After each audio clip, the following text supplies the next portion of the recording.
Section 1. The Nuclear Contamination Theory. Let's start somewhere quiet. Imagine Springfield at night. The houses are all dark. The streets are empty.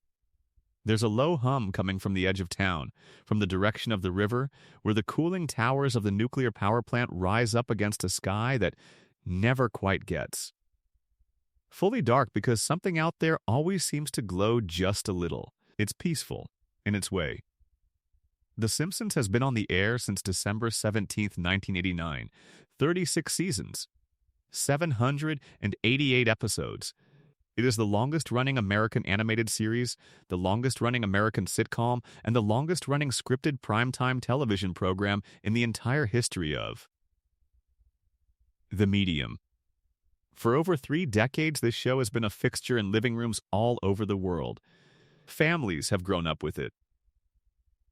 Parents who watched it as teenagers now watch it with their own children. There is a generation of people alive today for whom The Simpsons has always existed, who cannot remember a world without it, who have absorbed its jokes and its rhythms and its observations about American life so completely that they sometimes forget those observations came from a cartoon and not from lived experience. And in all that time, across every single one of those 788 episodes, not a single person in Springfield has aged a single day.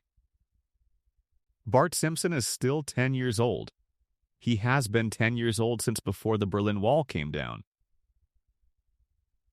Lisa is still 8.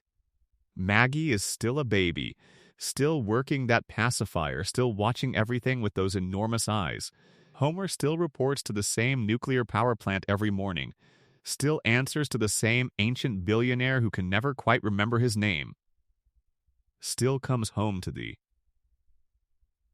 same house on Evergreen Terrace, still collapses onto the same couch, still reaches for the same can of Duff beer, and nobody, not one single person in that town, not a shopkeeper or a school teacher or a neighbor or a family member, ever stops in the middle of an ordinary Tuesday and says, "Wait, something here is deeply, fundamentally wrong."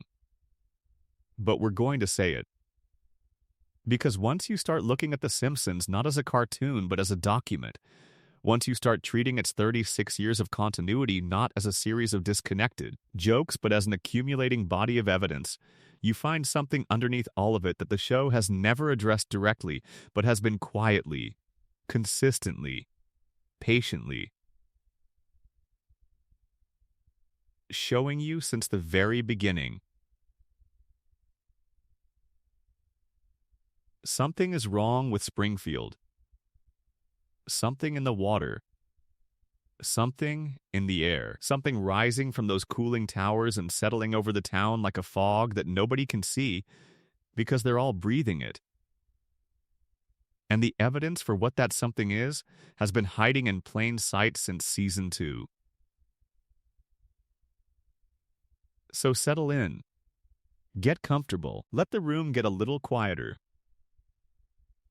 Because we're going to start at the beginning with the theory that explains everything else, the one that sits underneath every other mystery this show has ever generated. The one that the writers have been hinting at for 36 years without ever fully committing to an answer. The Springfield nuclear power plant is mutating the entire town. Not as a metaphor, not as an extended joke. Literally, biologically, measurably mutating every living organism within its radius of influence.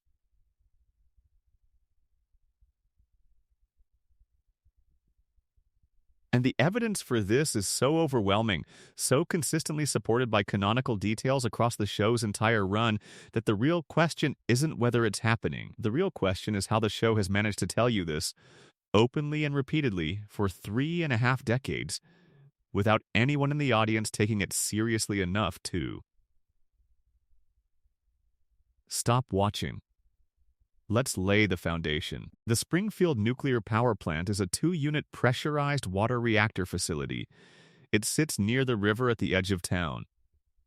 It is the primary source of electrical power for all of Springfield, and depending on which episode you're watching, possibly for several surrounding communities as well. It is owned and operated by Charles Montgomery Burns, a man whose age is canonically stated to be somewhere north of 100 years old, whose physical description includes a spine that appears to be dissolving and a body so frail that a child's punch was once described as potentially lethal, and who has been running this facility for longer than most of its employees have been alive. Now, a surprise safety inspection of this facility found 342 violations. 342. The show presents this number almost as a throwaway detail, a laugh line buried in a longer scene. But sit with it for a moment. 342 documented safety violations in a single facility. The estimated cost to bring the plant up to code was $56 million.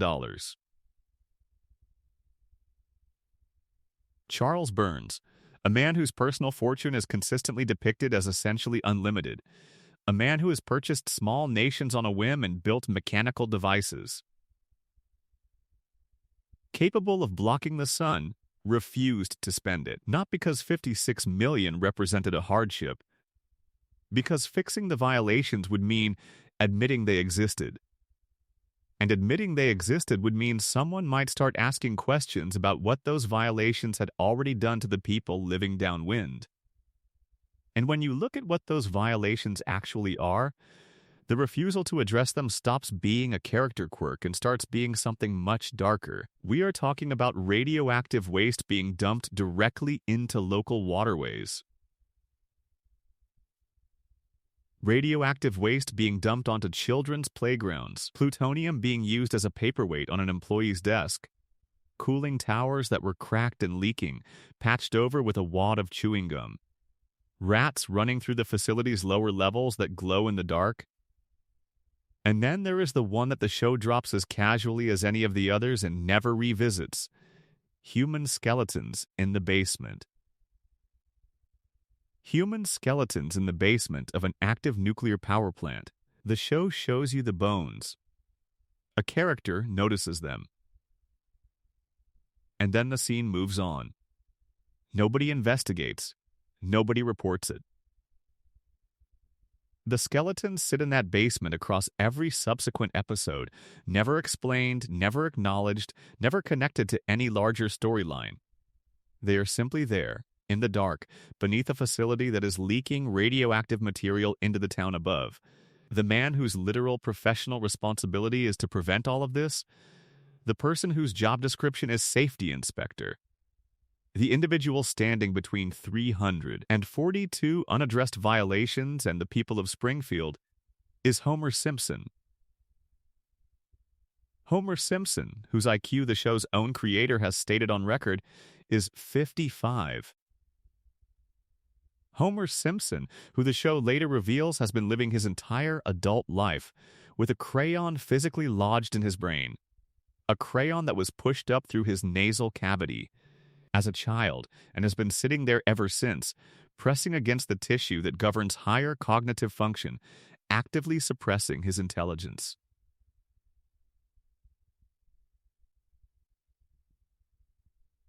Homer Simpson, who sleeps at his workstation, who eats donuts during meltdown warnings, who once caused a nuclear incident by throwing a donut into the reactor core to see if the radiation would make it grow larger. That is the man between Springfield and radioactive catastrophe. He has been standing there, failing at that job, for over 30 years. Now here is where the theory starts to grow teeth. The first visible mutant in Springfield appears in Season 2, in an episode called 2 Cars in Every Garage and 3 Eyes on Every Fish. A fish is caught in the river near the power plant. The fish has 3 eyes, not 2, as fish are supposed to have. 3. A third eye, fully formed, functional, sitting in the center of the fish's forehead like something out of a nightmare pressed gently into the shape of something almost ordinary. The fish is named Blinky. Blinky becomes national news within the show's universe almost immediately. A gubernatorial candidate uses Blinky as campaign evidence that Mr. Burns is poisoning the local environment. Burns, facing serious political and legal pressure, is forced to eat the fish on live television to demonstrate that it is harmless and that he has no concerns about its safety. The town watches. The media reports on it. Burns chews and swallows and smiles for the cameras. And then the story ends. Nobody conducts a follow-up environmental study. Nobody tests the water.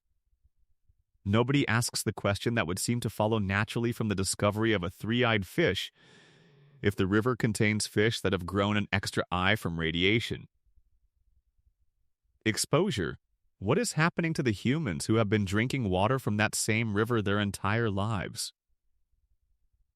The answer comes in Season 8, though the show never frames it as an answer to that question. In an episode called The Springfield Files, Homer witnesses something in the woods near the edge of town. He describes it as an alien. He is glowing, he says. It moved strangely. Its eyes were enormous and its body was wrong. Wrong in the way living things are not supposed to be wrong. The FBI investigates. Two agents familiar to anyone who spent the 90s watching network television arrive in Springfield. The town is gripped by what looks like genuine contact with an extraterrestrial intelligence. And then, the episode builds toward its reveal. The alien is not an alien. It is Mr. Burns.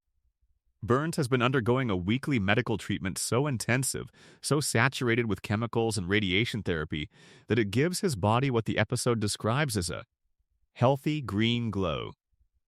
The treatment keeps him alive for exactly 1 more week. Without it, he dies. The regimen is so extreme that after each session, Burns wanders out of the facility in a dazed, euphoric state, moving through the woods near Springfield like something that should not exist, luminous in the dark, his body emitting visible light. He literally glows. And the people of Springfield, surrounded by a nuclear power plant with 342 safety violations, living in a town where the fish have grown extra eyes. Looking at this glowing figure in the trees, their first instinct is alien, not radiation, not the cooling towers they can see from their bedroom window, an alien from outer space. That is the depth of the denial. But let's return to the question the show raised with Blinky and never answered. If the radiation is doing that to the fish, what is it doing to the people? Look at the people. Look at Homer. Massive overbite. Eyes that protrude from his skull at an angle that does not occur in normal human faces. 4 fingers on each hand, a physical characteristic shared by every resident of Springfield, a skull shape that, if you tried to describe it to a doctor using anatomical terminology, would generate a concerned silence. An IQ so low it qualifies as clinical disability even before you account for the crayon sitting in his brain. A body that has absorbed punishment that would kill any normal human being multiple times over.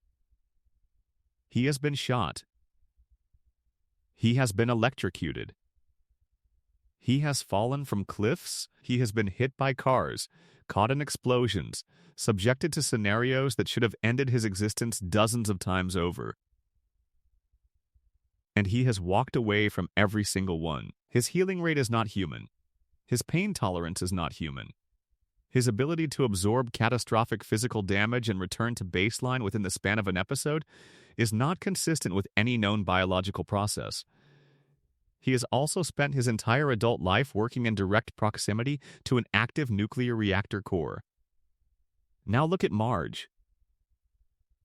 The same protruding eyes.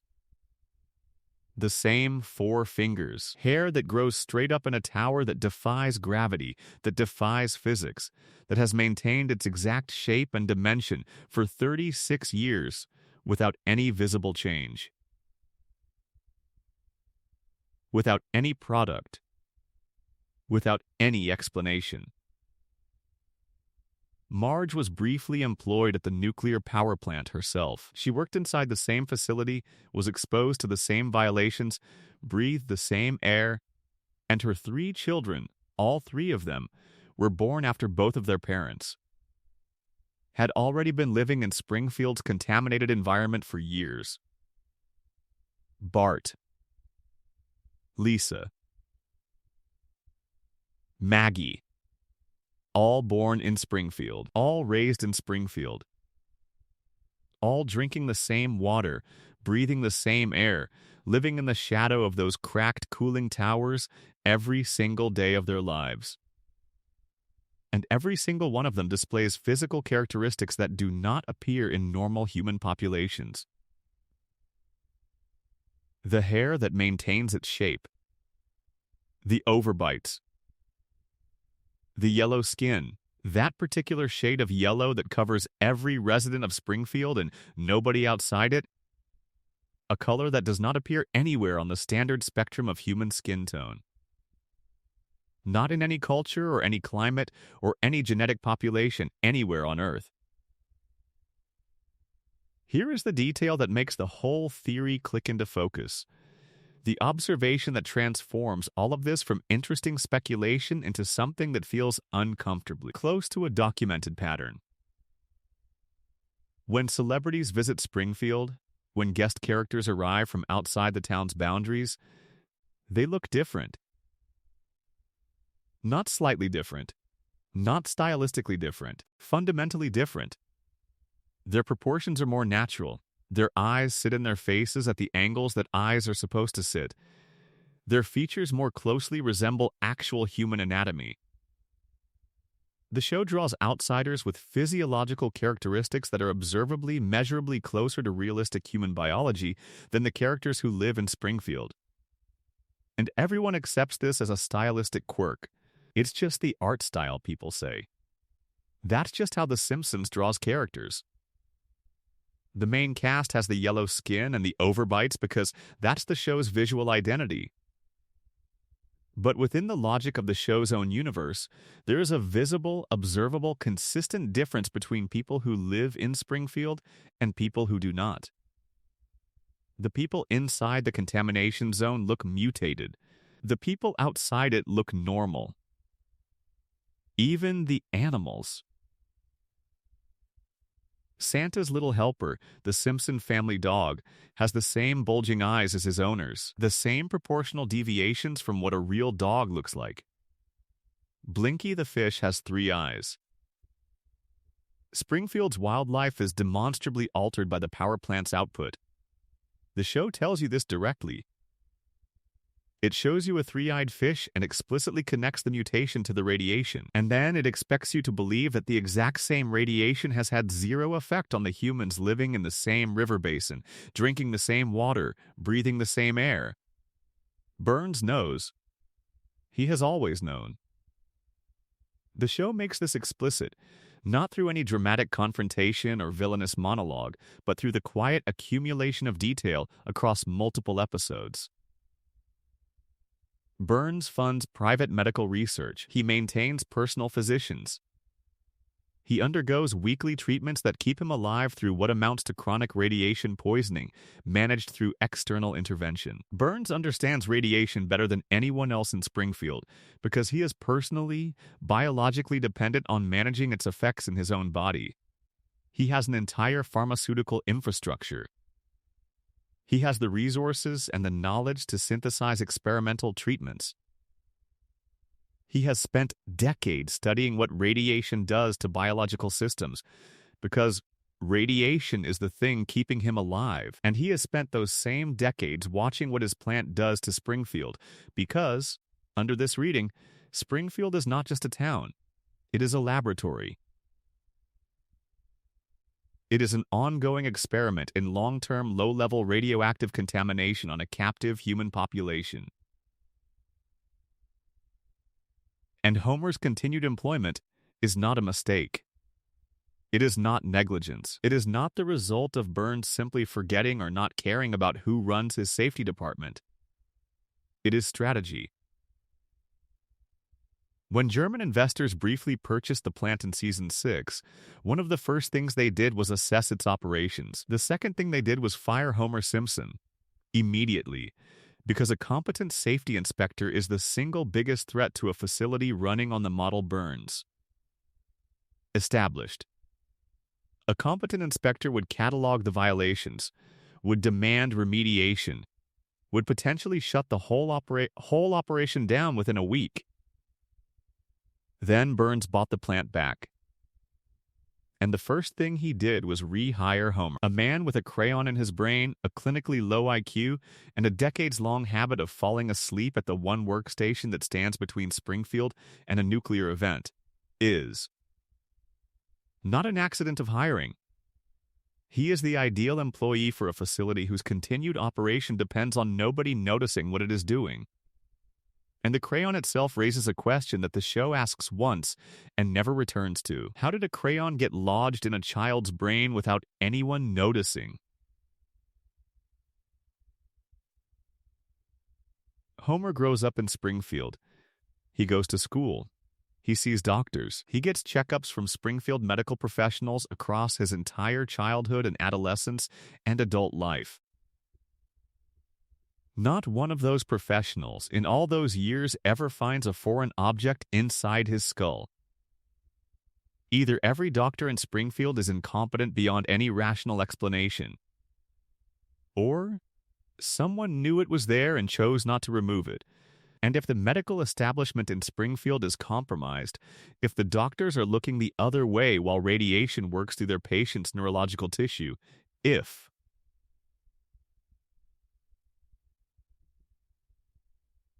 Burns's influence extends into the healthcare infrastructure of the town he essentially owns, then the crayon is not just a developmental accident. It is a metaphor the show is using to say something it cannot say plainly. The people of Springfield have something wrong with their brains. Something that keeps them compliant and incurious and incapable of looking up at those cracked cooling towers and asking the most basic question a conscious mind can ask. Why are we all like this? The radiation theory, when you follow it all the way to its conclusion, does not explain one mystery about the Simpsons. It explains all of them. The characters do not age because their mutated biology has been altered at the cellular level in ways that affect normal developmental and aging processes. The town resets after catastrophic events because the population's capacity for sustained memory and critical analysis has been compromised by decades of neurological exposure to radioactive material. Homer survives injuries that should kill him because his body has adapted to radiation in ways that make him nearly indestructible at the physical level while devastating him at the cognitive one. Burns stays alive through his treatment regimen because he alone, of all the residents of Springfield, has the resources to manage his own radiation exposure, rather than simply being subject to it. And nobody in Springfield questions any of this because the same contamination that mutated their bodies has damaged the part of the brain responsible for noticing patterns, asking uncomfortable questions, and connecting visible evidence to systemic causes. Springfield is not a quirky cartoon town. It is a contamination zone. The residents are not eccentric. They are symptomatic, and the nuclear power plant that dominates their skyline, that provides their electricity, that employs their neighbors and poisons their water and irradiates their children is not a background element in the show's set design. It is the cause. It has always been the cause. Every yellow face, every bulging eye, every impossible recovery from a fatal situation, every forgotten catastrophe, every reset, every unexplained detail that you accepted as cartoon logic without thinking about it too carefully. It all traces back to the same cracked cooling tower, leaking the same invisible material into the same water supply, feeding the same affected brains that cannot figure out why. Their fish have 3 eyes, and their children were born with 4 fingers. The Springfield nuclear power plant is not just part of the show. Under this theory, It is the show, and nobody in Springfield will ever figure that out, because the plant already made sure they cannot. If you're still with me, drop your time and location in the comments. And if this kind of long, slow, detailed breakdown is the thing that helps your brain finally quiet down at night, subscribe. There's a lot more of Springfield left to get through, and none of it is going to make you feel any better about the cooling towers. Section 2. Homer's Coma Theory. There is a version of everything we just discussed that changes the lens entirely. Not the radiation, not the mutations, not the power plant and the fish with 3 eyes and the billionaire who glows on Friday nights. A version that takes every single one of those details and reframes them around a single, devastating possibility. What if Springfield is not a real place at all? What if every episode that has aired since the spring of 1993 is not a story about a family in a fictional American town, but is instead the dream of an unconscious man lying in a hospital bed, slowly losing brain function, dreaming of the family he cannot reach? This is the Homer coma theory. It is the single most popular, most discussed, most internally consistent fan theory in the history of The Simpsons. It has been debated across forums and comment sections and late-night conversations for decades. The show's own writers have acknowledged it, engaged with it, and responded to it, which is in itself a remarkable thing, because most shows do not feel the need to respond to theories their audience develops. And the reason they responded is that the evidence for it is genuinely uncomfortable. Let's start at the beginning. April 1st, 1993. Season 4, Episode 18. The episode is called So It's Come to This, a Simpsons clip show. The setup is uncomplicated. Bart, in the spirit of April Fool's Day, plays a series of pranks on Homer, each one escalating slightly beyond the last. The final prank involves taking one of Homer's beer cans to an auto body shop and placing it inside an industrial paint shaker. The machine vibrates the can at a frequency and intensity far beyond what any container of carbonated liquid is designed to withstand. When Homer opens the can, the explosion is catastrophic. The beer can detonates with enough force to put Homer in the hospital, and while he is lying in his hospital bed, still recovering from the explosion, he sees a vending machine across the room. He climbs out of bed to get a candy bar from it. The machine tips, it falls. It lands on Homer with enough force to push him into a coma. A real coma. Not a dream sequence. Not a cutaway. Not a joke with a punchline that resolves within 30 seconds. Homer Simpson flatlines and enters a clinically unconscious state that lasts for 7 weeks. The episode ends with Homer apparently waking up. Bart, tearful and remorseful, sits at his bedside and confesses that the whole April Fool's situation was his fault. That Homer's hospitalization is on his hands. And Homer springs awake and immediately reaches for his son's throat in the show's standard comedic strangling gag. The family laughs. Homer laughs. Everything returns to normal. Except, in the final moments of that same episode, a doctor informs Homer that the coma has permanently destroyed 5% of his brain function. 5%. Gone. Never returning. Simply absent from that point forward. And Homer's response to learning that he has suffered irreversible brain damage is to laugh and then to mention that he does not understand why he is laughing. The family finds this charming. Nobody finds it alarming. The episode ends. The show continues. 32 more years of episodes follow, each one treating Springfield as a real, functioning place, each one treating Homer as a man who woke up and went home and carried on with his life. Unless he did not.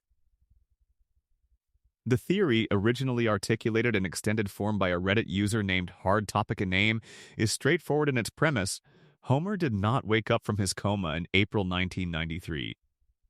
Every single episode that has aired since that date, every storyline, every character development, every guest appearance, every impossible event, every reset, every moment of cosmic absurdity that the show has produced across 3 subsequent decades is a dream.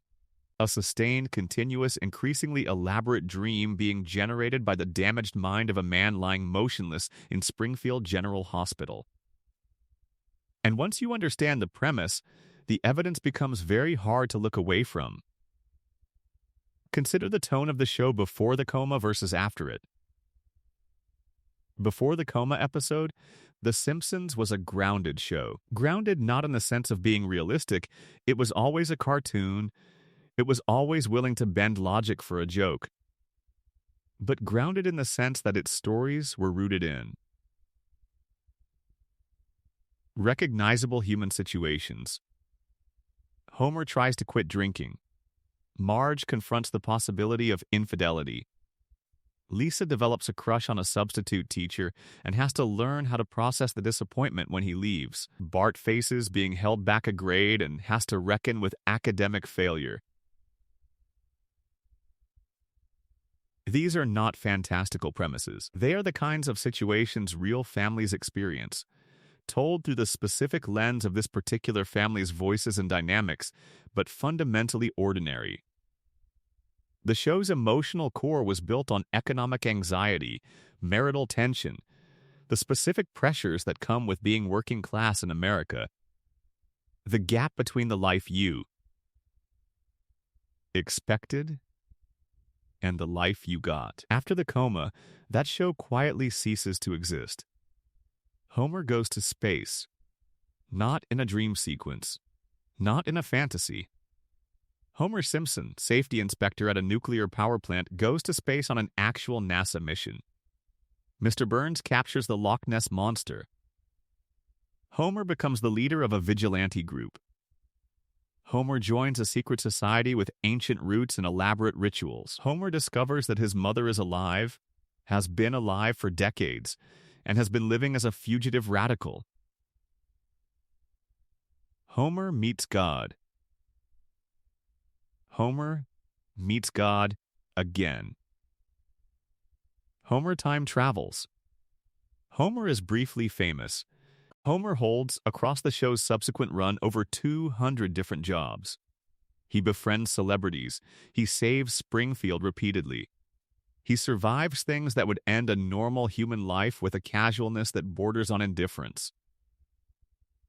The escalation between what the show was in its first 4 seasons and what it becomes afterward is so dramatic, so consistent in its direction, so clearly pointing away from the domestic realism of the early run and towards something increasingly unmoored from physical possibility, that the internet has been trying to identify the exact moment the show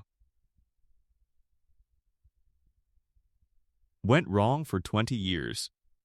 The coma theory offers a precise answer. The show did not go wrong. Homer's brain went wrong, and everything that followed is the product of a damaged mind trying to sustain a simulation of normal life using whatever material it has available. Now here's the detail that makes the theory genuinely haunting. 6 months before the coma episode aired in the season 4 premiere, Homer has a conversation with God. Not a dream of God, not a vision, an actual, face-to-face conversation with a deity who presents as a specific, voiced entity with a defined perspective and a direct message for Homer Simpson. And during that conversation, God tells Homer that he will learn the meaning of life. But not yet. God tells Homer that his time is coming. 6 months later, Homer is in a coma. The timeline matches. The prophecy fulfills. God told Homer in the fall of 1992 that his time was nearly up, that the revelation he was waiting for was approaching. And 6 months later, a vending machine fell on Homer in a hospital room and the lights went out. What the show presents as a quirky theological gag, the kind of absurdist set piece that early Simpsons deployed so effectively, reads under the coma theory as a prophecy. God was telling Homer that his waking life was about to end, that everything afterward would be the dream of a dying man in a hospital bed, desperately holding on to the people he loves by the only means still available to him: the means of imagination. Let's talk about the aging problem, because this is where the coma theory becomes most elegant. Nobody in The Simpsons ages. We have established this. Bart has been 10 for 36 years. Lisa has been 8. Maggie has been 1. Homer and Marge have not acquired a single wrinkle. The show uses a floating timeline in which the present is always the present, and the characters remain locked at the ages they were when the series began. Every theory about this show has to contend with this fact. The radiation theory says mutated biology prevents normal aging processes. The cartoon logic explanation says it is simply how animated shows work, and we should not read meaning into a production convention. But the coma theory has an answer that is simpler than either of those, and more emotionally devastating. Nobody ages because they exist inside the mind of a man who went to sleep in April 1993 and never woke up. Of course his children do not age. His unconscious brain cannot imagine them growing up because he was not there to see it happen. He went under when Bart was 10 and Lisa was 8 and Maggie was barely more than an infant. Those are the versions of his children that exist in his memory. Those are the versions his brain has access to. To dream of an older Bart would require knowing who an older Bart becomes, and Homer's brain does not have that information. So Bart stays 10. Lisa stays 8. Maggie stays a baby in perpetuity. His wife does not age because the last time he saw her clearly with full conscious awareness, she looked exactly as she looks in every episode. His friends do not change because his memory of them is frozen at the moment the vending machine fell. Homer's coma dream preserves his world precisely as it was on the day he lost it. Because that is what severe neurological trauma does to memory. It locks you in place. It freezes the world at the last moment you were fully present for it. And everything afterward is reconstruction, approximation. The brain doing its best to simulate continuity using only the reference material it has. The celebrity appearances make sense through this lens too, and this is one of the more interesting specific pieces of evidence the theory offers. Later seasons of The Simpsons are flooded with celebrity guest appearances in a way the early seasons were not. The show becomes, over time, a vehicle for cameos, for famous faces appearing in Springfield for one episode, interacting with the family, and then vanishing back into the void they came from. Critics have noted this shift as part of what makes later seasons feel different from earlier ones, less intimate, more performative, more interested in the novelty of the guest than in the story being told. The coma theory explains this as a symptom rather than a creative choice. Homer's coma brain is receiving stimuli from the hospital room around him. The television in the corner, conversations happening at his bedside, radios, phones, visitors talking about their lives and the world outside. His brain hears names, recognizes voices, processes fragments of cultural references it cannot fully contextualize, and it incorporates them into the dream.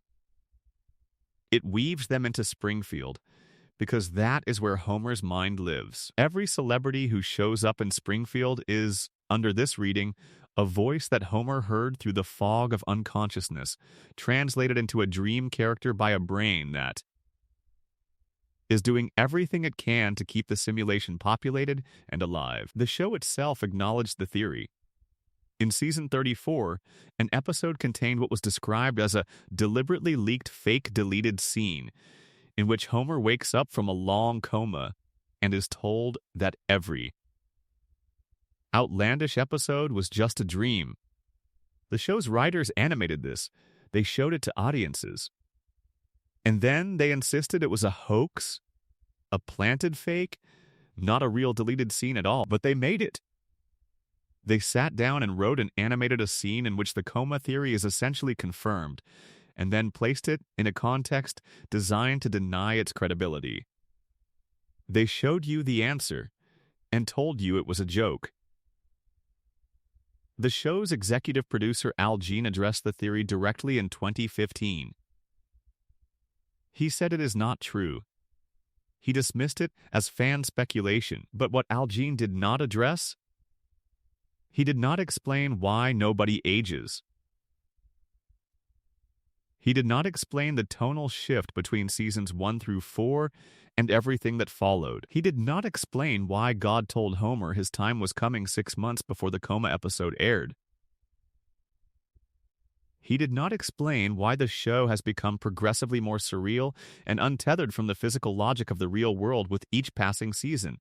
Exactly the trajectory you would expect from a dream being generated by a brain whose function is slowly, consistently, irreversibly declining. He said it was not true. And the interviewer moved on. And the fans did not. Because the theory does something that no official explanation has managed to do. It makes the show make sense. All of it. The aging freeze, the tonal shift, the celebrity flood, the increasingly surreal plots, the reset button that wipes consequences clean between episodes. Homer's remarkable resilience, the feeling, which becomes stronger the longer you watch the later seasons, that the show is operating according to dream logic rather than the logic of the real world. That anything can happen and nothing that happens will have permanent consequences because nothing is actually happening. Homer's body is in a hospital bed. Only his mind is in Springfield. And his mind cannot kill him, because his mind is the one telling the story. Now here is the part of this theory that stays with you. If the coma theory is true, the emotional core of The Simpsons is not comedy. It is tragedy. Homer's deepest wish, his most fundamental desire, is one of the simplest things a human being can want. He wants his family. That is it. That is the entire engine of the dream. He wants Marge to still love him. He wants Bart to still be his mischievous, impossible, wonderful boy who drives him crazy in the specific way that only your children can drive you crazy. The way that is, secretly a form of pride even when it feels like exasperation. He wants Lisa to still be playing her saxophone in her room, still fighting her battles, still believing the world can be better. He wants Maggie to still be small enough to hold. He wants Friday night at the Simpsons' house to last forever. And in the coma, it does. The dream gives him everything. His family preserved exactly as they were, his children never growing up, his wife never leaving, his life never having to end. Every episode is Homer's brain choosing, again and again, not to let the story stop. Every reset is Homer refusing to let the last scene be the last scene. Every impossible survival, every consequence erased, every catastrophe forgotten by next week is the dreaming mind of a man in a hospital bed insisting that it is not over yet. That there is one more episode, one more evening on the couch, one more Sunday night with the family. Homer's coma is not a nightmare. It is the only kind of heaven a man like Homer Simpson would ever ask for. A house on Evergreen Terrace. Kids who never leave. Beer that is always cold. A wife who is still there when he gets home. Nobody ever has to say goodbye. Nobody ever has to grow up. Nobody ever has to leave. The coma theory does not ruin The Simpsons. It makes every single episode an act of love. A dying man dreaming about his family because they are the only thing worth dreaming about. And every time Homer survives something impossible, every time the world resets, every time the credits roll and Springfield goes back to normal and Nothing that happened this episode will matter next episode. It is not lazy writing. It is Homer's brain refusing to let the story end. Because if the story ends, if the dream stops, if the simulation finally crashes, Homer has to wake up. And waking up means finding out how much time has actually passed. How old his children really are now. Whether Marge waited, whether anyone is still sitting beside his bed. Or worse, not waking up at all. That is the Homer coma theory. Homer Simpson has been dreaming since April 1993. Every episode you have watched since that date is a love letter from an unconscious father to the family he cannot reach. The show will never confirm this, but it will never fully disprove it either, because the evidence is not in any one episode or any one piece of dialogue. It is in the structure of the show itself. In the patterns that emerged after season 4 and never reversed. In the aging that never happened. In the reality that keeps getting stranger and stranger and never stabilizes. Nobody ages. Reality keeps dissolving. And Homer always finds his way home by the end of the episode, because in his dream, he never left. Section 3. Who really shot M.R. Burns? Before we go further, I want to tell you about a mystery.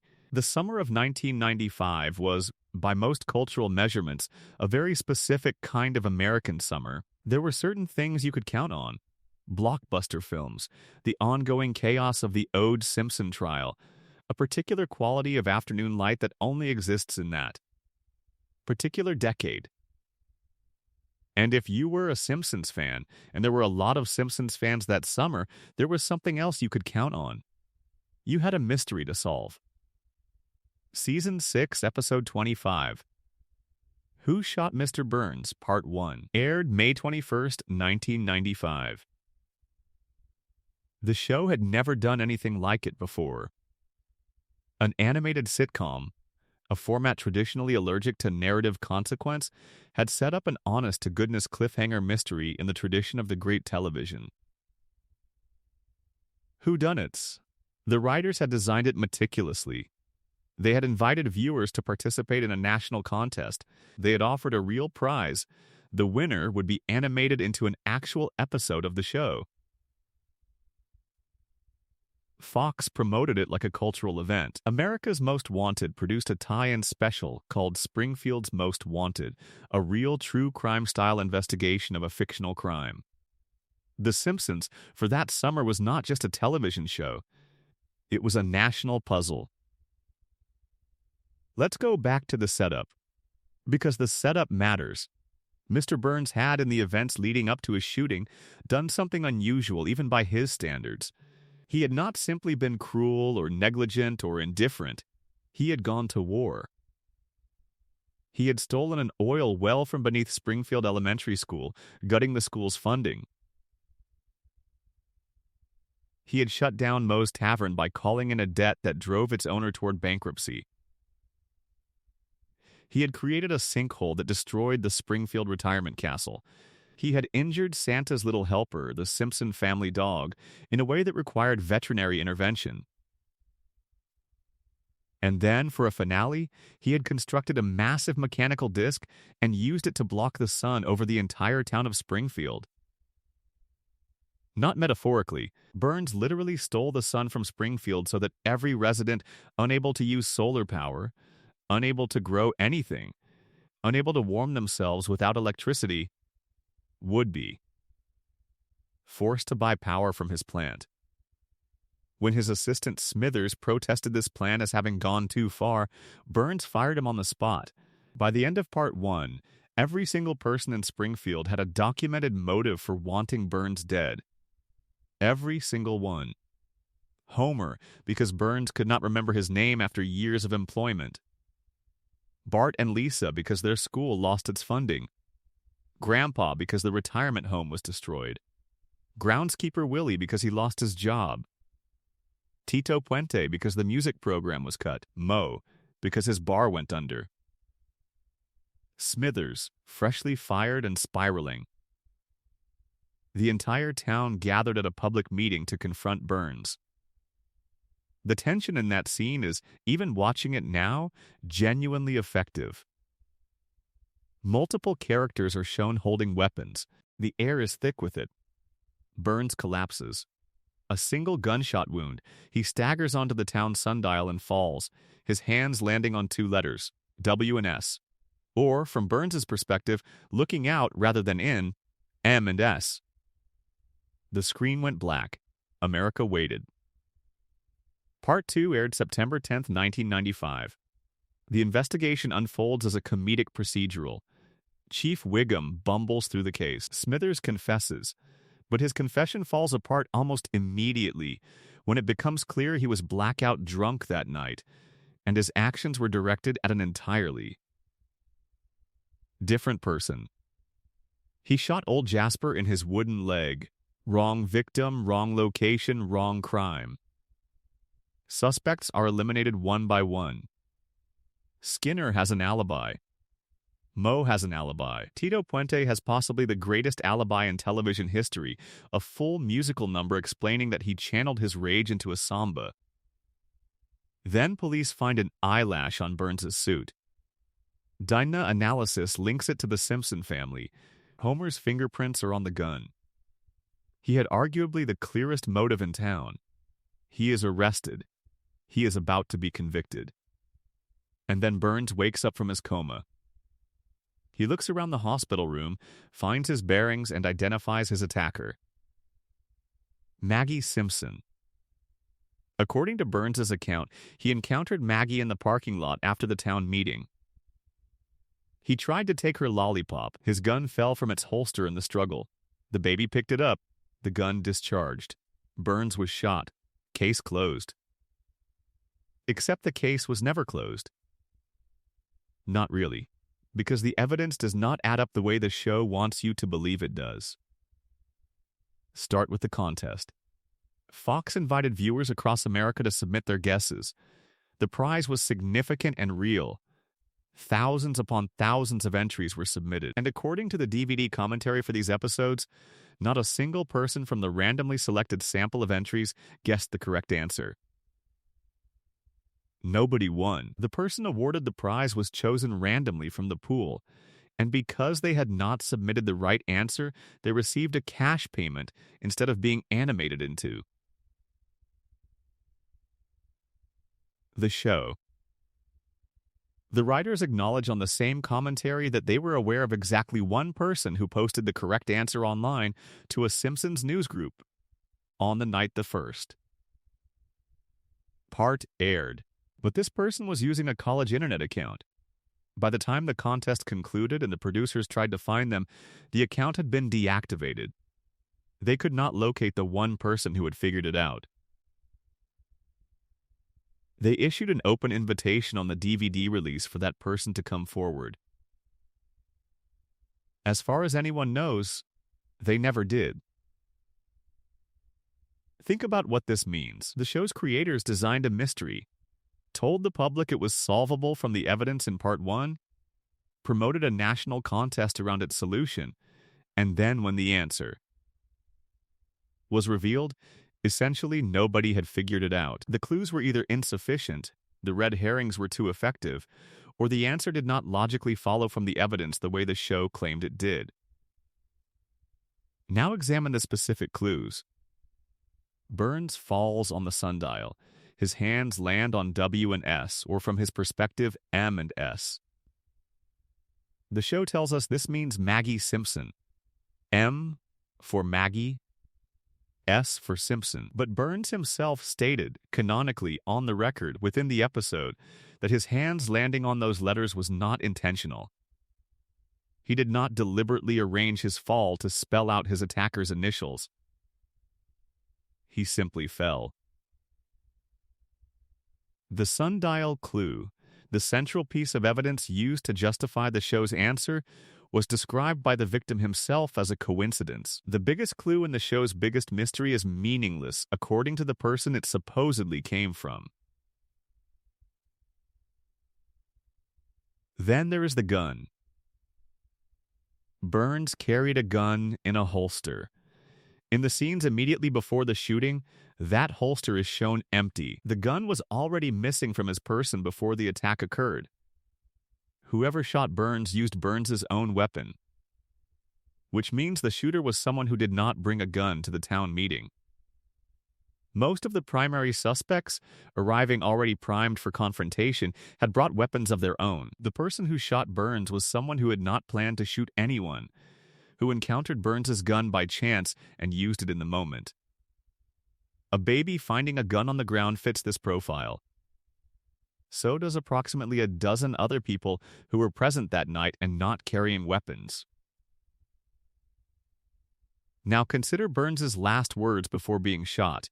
The show depicts him saying, in a tone that is not afraid or startled, but instead recognizing, "Oh, it's you." He recognized his attacker. He was not surprised. He greeted them the way you greet someone you have met before, someone you know, someone you are familiar with. Does Mr. Burns recognize Maggie Simpson? Does he have a meaningful prior relationship with her? The show does not establish a history between them. Burns barely recognizes Homer, and Homer works for him and has for years. The idea that Burns would see an infant and calmly, warmly say, "Oh, it's you," as if acknowledging a known quantity, does not fit the characterization of a man who cannot remember his own employee's name. But "oh, it's you" fits perfectly for someone Burns knows well, someone who has been in his orbit for a long time, someone whose presence would be unremarkable in the context of a crowded town meeting. In Season 18, many years after the original episode, Homer states plainly that he was the one who shot Mr. Burns. He just says it, out loud, on camera, in front of witnesses. And nobody reacts, nobody investigates. Nobody reopens the case. Homer confesses to the attempted murder of the richest man in Springfield, and the show treats it as a throwaway line, as if it is probably nothing, as if Homer says things like this all the time. Either Homer is lying for attention, which given Homer's documented history of seeking attention through outrageous claims, is entirely possible, or the original verdict was wrong. And Homer knows it, because he is the one who actually pulled the trigger. If Homer did it, then the eyelash evidence makes sense. It is his eyelash on Burns's suit, because Homer was the one who was close to Burns when the shot was fired. The fingerprints on the gun make sense, because Homer handled the gun. And Maggie was not the shooter. Maggie was framed. An infant was blamed for a crime committed by her father, and the evidence used to prove it came from a man who had just woken up from a coma with a bullet wound, whose account may have been confused, incomplete, or deliberately constructed to protect someone else. There is another theory worth sitting with here. One of the most compelling alternate readings developed by fans over the years proposes that the real shooter was Marge. The case is surprisingly strong. Marge is a devoted mother who watched Burns systematically destroy the things her family needed. He took the school. He hurt the dog. He stole the son from her children. She had every reason. And the theory suggests that Burns, who canonically developed romantic feelings for Marge in an earlier episode, would not name her as the shooter because he was protecting her. He took the bullet, woke up, and rather than identify the woman he had been infatuated with, he pointed at the sundial and let the town's investigators draw their own conclusions. And Maggie, too young to deny the accusation and too young to be prosecuted, became the answer by default. Chief Wiggum says it himself, no jury in the world would convict a baby. The show even acknowledges the possibility that the answer is wrong. Fully animated alternate endings were produced. One has Smithers as the shooter. It is complete, voiced, fully realized. It is shown to audiences in a clip show episode and then dismissed as an incorrect answer, but the fact that it was made at all tells you something about how firmly committed the show's writers were to their official answer. An early draft of the script had Barney Gumble as the shooter. This was seriously considered. The writers cycled through multiple possible culprits before landing on Maggie, which means the answer was not determined in advance by the logic of the mystery. The clues were adjusted to fit the answer they eventually chose. The mystery was reverse engineered, and consider the final shot of the episode. Everyone has left the hospital room. Maggie is alone. She looks around the room, carefully, to confirm that nobody is watching. And then she moves her pacifier in a motion that mimics the firing of a gun. The show wants you to read this as confirmation. Maggie knows what she did. But you could just as easily read it as a baby imitating something she witnessed. She watched someone shoot Burns. She is repeating the motion because that is what very young children do with things they have seen. They replay them. They perform them without understanding their weight. Maggie is not confessing. She is remembering. The official answer is Maggie Simpson. The writers stand behind it. The DVD commentary treats it as settled history. But the contest nobody won. The sundial clue that Burns himself called a coincidence. The alternate endings that were fully animated. Homer's unaddressed confession in Season 18. The final shot of Maggie repeating a gesture in an empty room. All of it suggests that the greatest mystery in The Simpsons' history was never actually solved. It was closed. And in Springfield, those are two very different things. Section 4. How is Mr. Burns still alive? This is not a rhetorical question. Within the established canon of The Simpsons, Charles Montgomery Burns is a medical impossibility, and the show knows it, and the show has been building the evidence for it across its entire run, quietly, consistently, without ever fully addressing the implications of what it has shown you. His age has been stated, implied, and contradicted across dozens of episodes, but every version of the timeline places his birth somewhere in the late 19th century.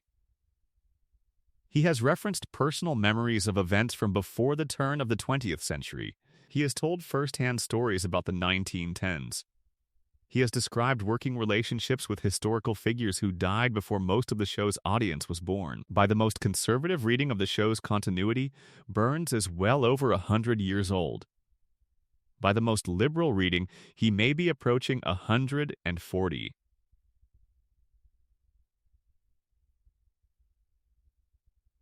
And he does not merely exist. He functions. He runs a multi-billion-dollar corporation. He manipulates municipal politics. He orchestrates schemes that require sustained cognitive effort, long-term planning, and a working understanding of modern technology, modern finance, and modern law. His body is visibly, dramatically frail. His physical strength is almost non-existent. There are canonical episodes in which a hummingbird is able to knock him over.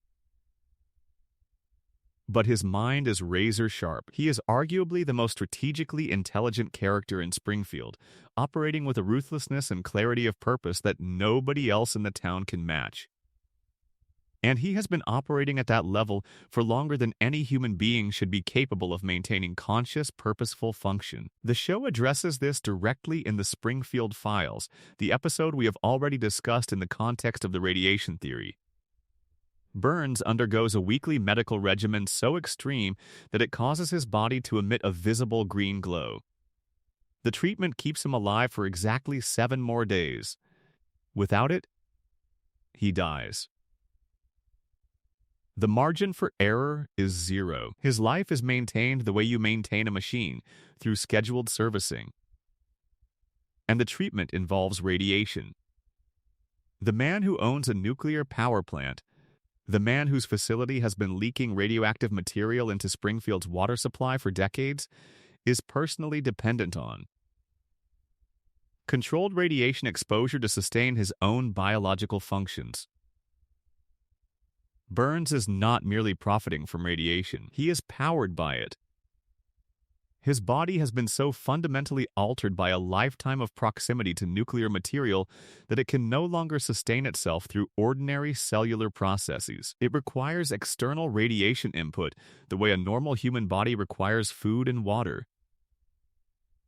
Remove the weekly treatment, and the system begins to fail almost immediately. Within 7 days without it, Burns dies. This explains something the show depicts repeatedly and never addresses directly. In one of the most quoted scenes in the series, Burns visits a doctor who informs him that he has every disease known to medical science. Every single one, simultaneously. The doctor explains that Burns's diseases are all present in his body at the same time, but they exist in a state of perfect equilibrium, each one canceling out the effects of the others. The doctor calls it Three Stooges syndrome. 3 entities trying to pass through a single doorway at once, all of them stuck, none of them able to proceed.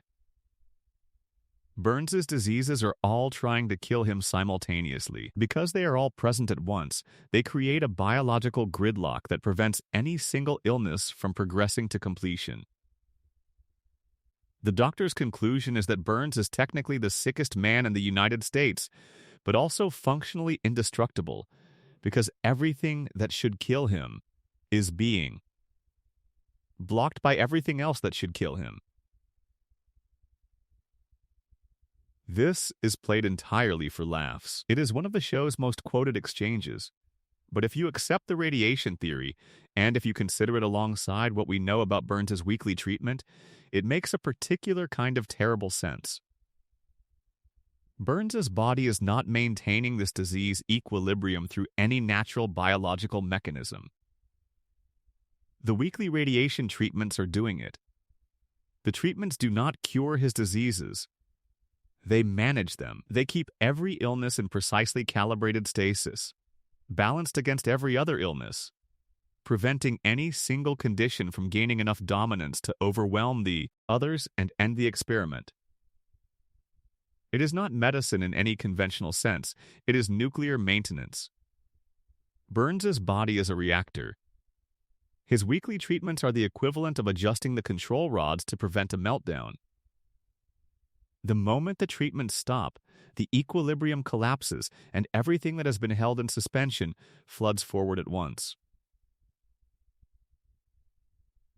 Now consider Smithers. Waylon Smithers has been described by the show across its run as Burns's loyal assistant, his devoted employee, his confidant, his caretaker, the one person who understands Burns completely and whose entire life is organized around his employer's needs and preferences.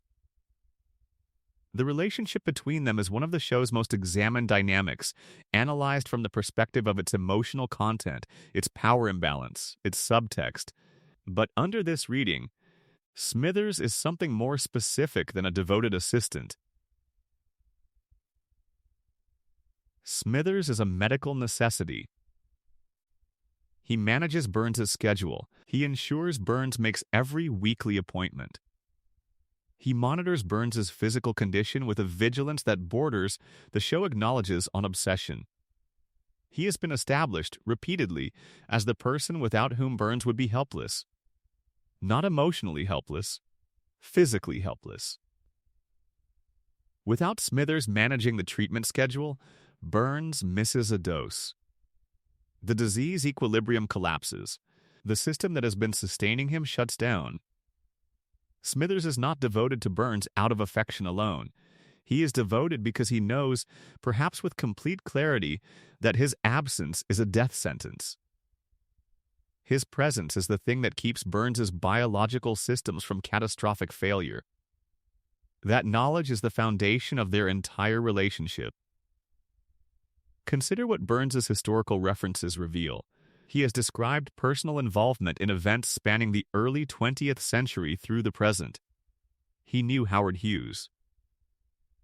He attended Yale. He served in World War II, though his contribution to the Allied cause was, to put it diplomatically, morally ambiguous at best.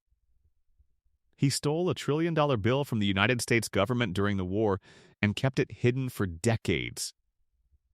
He has referenced the Gilded Age not as history, but as personal experience. His family wealth predates the Industrial Revolution. The Burns family itself, the show suggests, extends back centuries. The Burns dynasty is one of the oldest and most consistently powerful lineages in American history. They were not simply wealthy. They were the kind of wealthy that shapes the conditions under which other people live.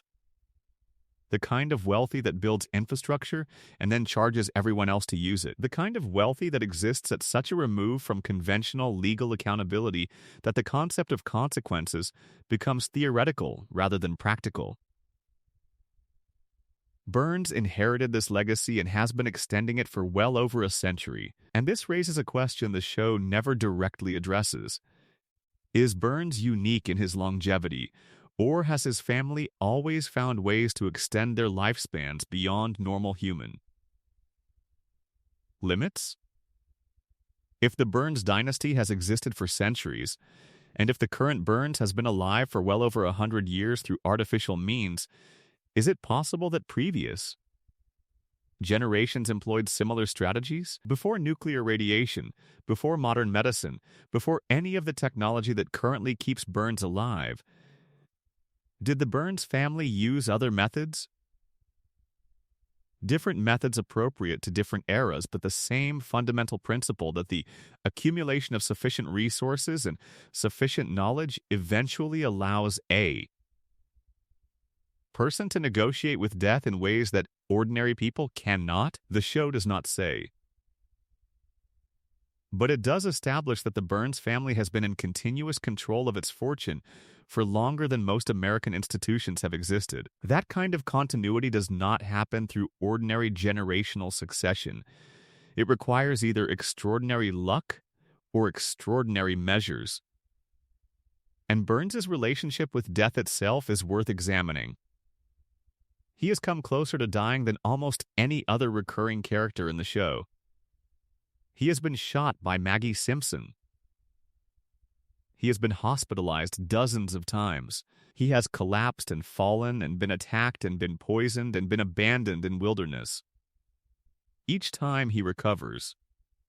Not through the same mechanism that Homer recovers, Homer endures damage and heals through his body's apparently mutated resilience. Burns comes back through infrastructure, through money, through the medical systems that his wealth sustains. Homer's survival is passive. It happens to him. Burns's survival is engineered. It is the product of a century of deliberate investment in the systems that ensure his continuation. Every dollar Burns has ever spent, every institution he has ever bent toward his purposes, every politician purchased, every regulatory body neutralized, every doctor retained, it all serves one function: keep Burns alive. Keep the treatments coming, keep the diseases balanced, keep the reactor running. Because if Burns dies, his empire dies with him. And empires do not allow themselves to die. But here is the element of the Burns immortality question that is perhaps most unsettling. The scariest part is not the possibility that Burns might live forever through his treatments. The scariest part is that Springfield needs him to. The town's economy is built on the power plant. The power plant requires Burns to function as it currently functions. Burns requires his treatments to remain alive. The treatments require the infrastructure that Burns's wealth provides to remain operational. It is a closed loop. A self-sustaining system in which the man, the machine, and the money all feed each other in continuous cycle. Springfield cannot remove Burns because Springfield cannot survive the removal. And Burns cannot die because dying would mean the system he built would finally have to answer for what it has done to every person living inside it. Mr. Burns is the oldest man in Springfield. He may be the oldest man in America. He is kept alive by weekly radiation treatments, sustained by a fortune that predates the nation itself, protected by an assistant whose devotion is functionally a medical protocol. and surrounded by a population too neurologically compromised by decades of contamination to question why their employer glows in the dark and has personal memories of. The Spanish-American War. He is not immortal. He is something more sustainable than immortal.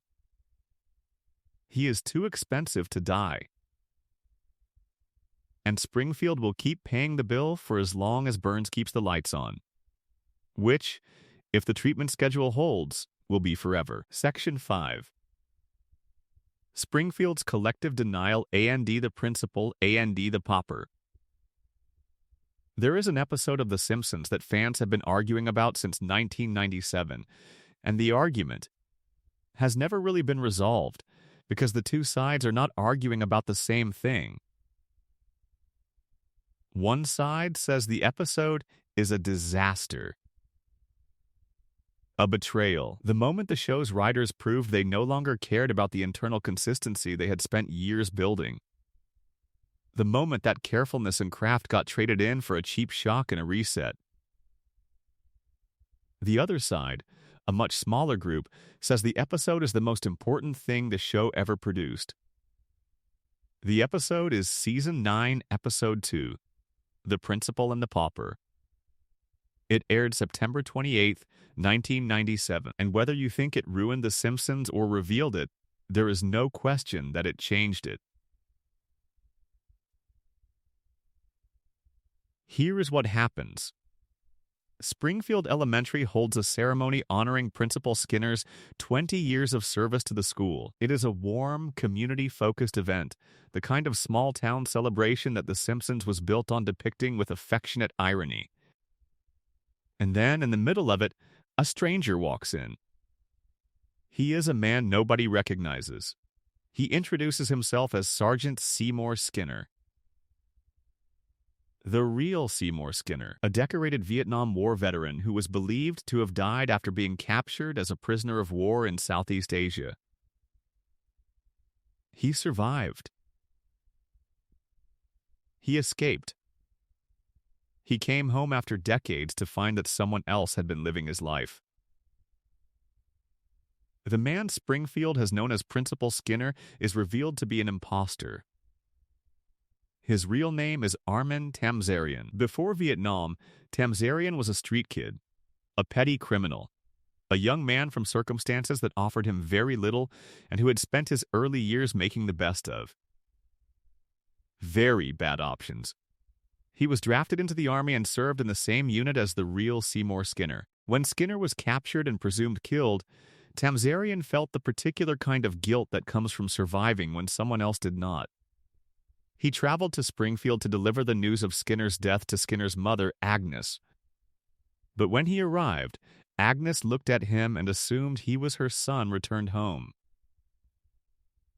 She needed him to be her son. She was a woman alone who had lost her child, or believed she had, and here was this young man standing at her door.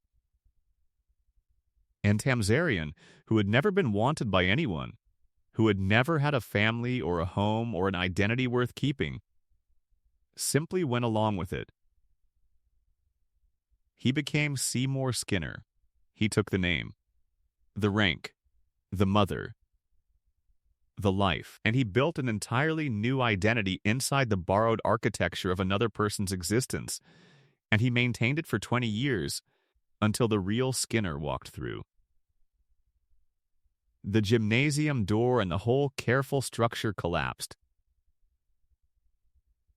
Now here is what Springfield does. The town holds a meeting. Both men are present. The truth has been fully exposed.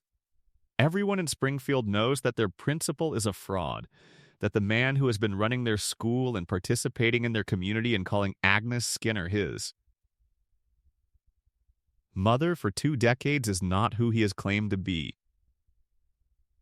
And the town does not vote on whether to prosecute Tamzarian for identity fraud. They do not vote on whether to restore the real Skinner to his own name and history and life. They vote on whether to acknowledge the truth at all. The verdict is unanimous. They choose the lie. Judge Snyder issues a legal decree: the imposter is the real Skinner.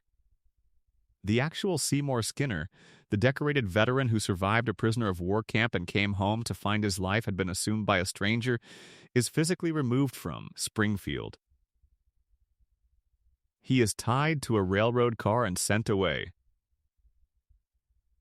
And the judge makes it explicitly illegal to ever mention the truth again.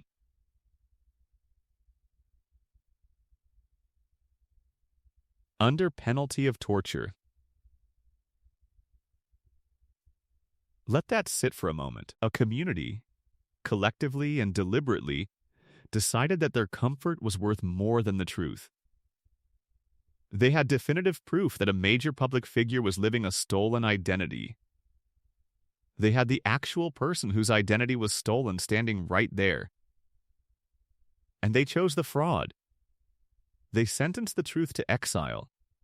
They made it a crime to speak. Fans despised this episode. The backlash was intense and has never fully subsided. Harry Shearer, the voice actor who plays both Skinner and Burns, spoke publicly about his objections. Critics argued that the episode destroyed everything interesting about Skinner as a character: his military background, his complicated relationship with Agnes, his dynamic with Bart. All of it had been built on a lie, and now the show had revealed the lie and then insisted on maintaining it anyway. The episode is consistently ranked among the worst in the show's entire run. But here is what the critics are missing. The episode is completely honest about what Springfield is. It just says the quiet part out loud. Springfield has always operated this way. The town has always chosen comfortable lies over uncomfortable truths. The town has always agreed to forget whatever does not fit the preferred narrative. The only difference between this episode and every other episode is that this one shows you the mechanism. It shows you the vote. It shows you the decree. It shows you the literal, physical expulsion of truth from the community. The real Skinner tied to his train and sent away because his existence was an inconvenience. Every other time Springfield forgets a catastrophe, ignores a contradiction, or resets after something world-changing, it happens off-screen. The audience sees the event and then sees the aftermath. And the gap between them, the process by which a town full of people simply decides not to remember, remains invisible. The Principal and the Pauper is the one episode in which the show lets you watch the forgetting happen in real time. Consider how many times Springfield has experienced things that should have permanently altered the fabric of its reality. The town has been destroyed and rebuilt multiple times. It has been sealed under a massive dome by the Environmental Protection Agency. It has survived nuclear near misses on multiple occasions. It has faced alien encounters. It has watched its sun be blocked by a mechanical device constructed by a local businessman. It has seen its own history rewritten, its community figures exposed as frauds, its foundational institutions revealed as corrupt. And every single time by the following episode, everything is back to normal. Nobody remembers. Nobody references the previous disaster. The slate is clean. The credits roll, and Springfield resets like a machine that has been shut down and restarted. Fans call this episodic storytelling. The coma theory calls it a dreaming brain resetting between cycles. The radiation theory calls it cognitive damage from chronic neurological exposure. The Principal and the Pauper offers a fourth explanation. Springfield resets because the town chooses to reset. Collectively. Deliberately. Through an unspoken social contract that operates something like this, we will not acknowledge what happened. We will maintain the agreed-upon version of reality. We will treat the lie as truth and the truth as criminal. And anyone who breaks this contract, anyone who insists on pointing at the evidence and demanding that it be addressed, will be removed from the community. That is not cartoon logic. That is how real communities have always worked. Small towns, in particular, have a terrifying capacity for collective denial. Scandals get buried. Crimes get reframed. Uncomfortable truths get revised and re-revised until the official version is the only version anyone living in that community can remember. The process is not usually as formal as a judge issuing a decree, but it is just as effective. And it is just as total. The principal and the pauper did not break the Simpsons. It diagnosed Springfield. It showed you that the town's amnesia is not a glitch in the storytelling. It is a feature of the community. It is the defense mechanism employed by a population that genuinely cannot afford to confront the reality of their situation, because confronting it would create a cascade of acknowledgments that ends in a place nobody wants to go. If they remembered the dome, they would have to acknowledge the pollution that caused it. If they acknowledged the pollution, they would have to confront the power plant responsible. If they confronted the power plant, they would have to challenge Burns. If they challenged Burns, the economy would collapse. If the economy collapsed, the town would die. So they forget. They vote to forget. They make forgetting legally mandatory and remembering criminally punishable. And anyone who insists on the truth, who holds on to it, who refuses to let it go, gets tied to a train. The real Seymour Skinner was Springfield's canary in the coal mine. He was a man who arrived with proof that the official narrative was a lie, and the town's response was not to thank him for the correction. It was to criminalize the correction and exile the man who carried it. This is not a comedy beat.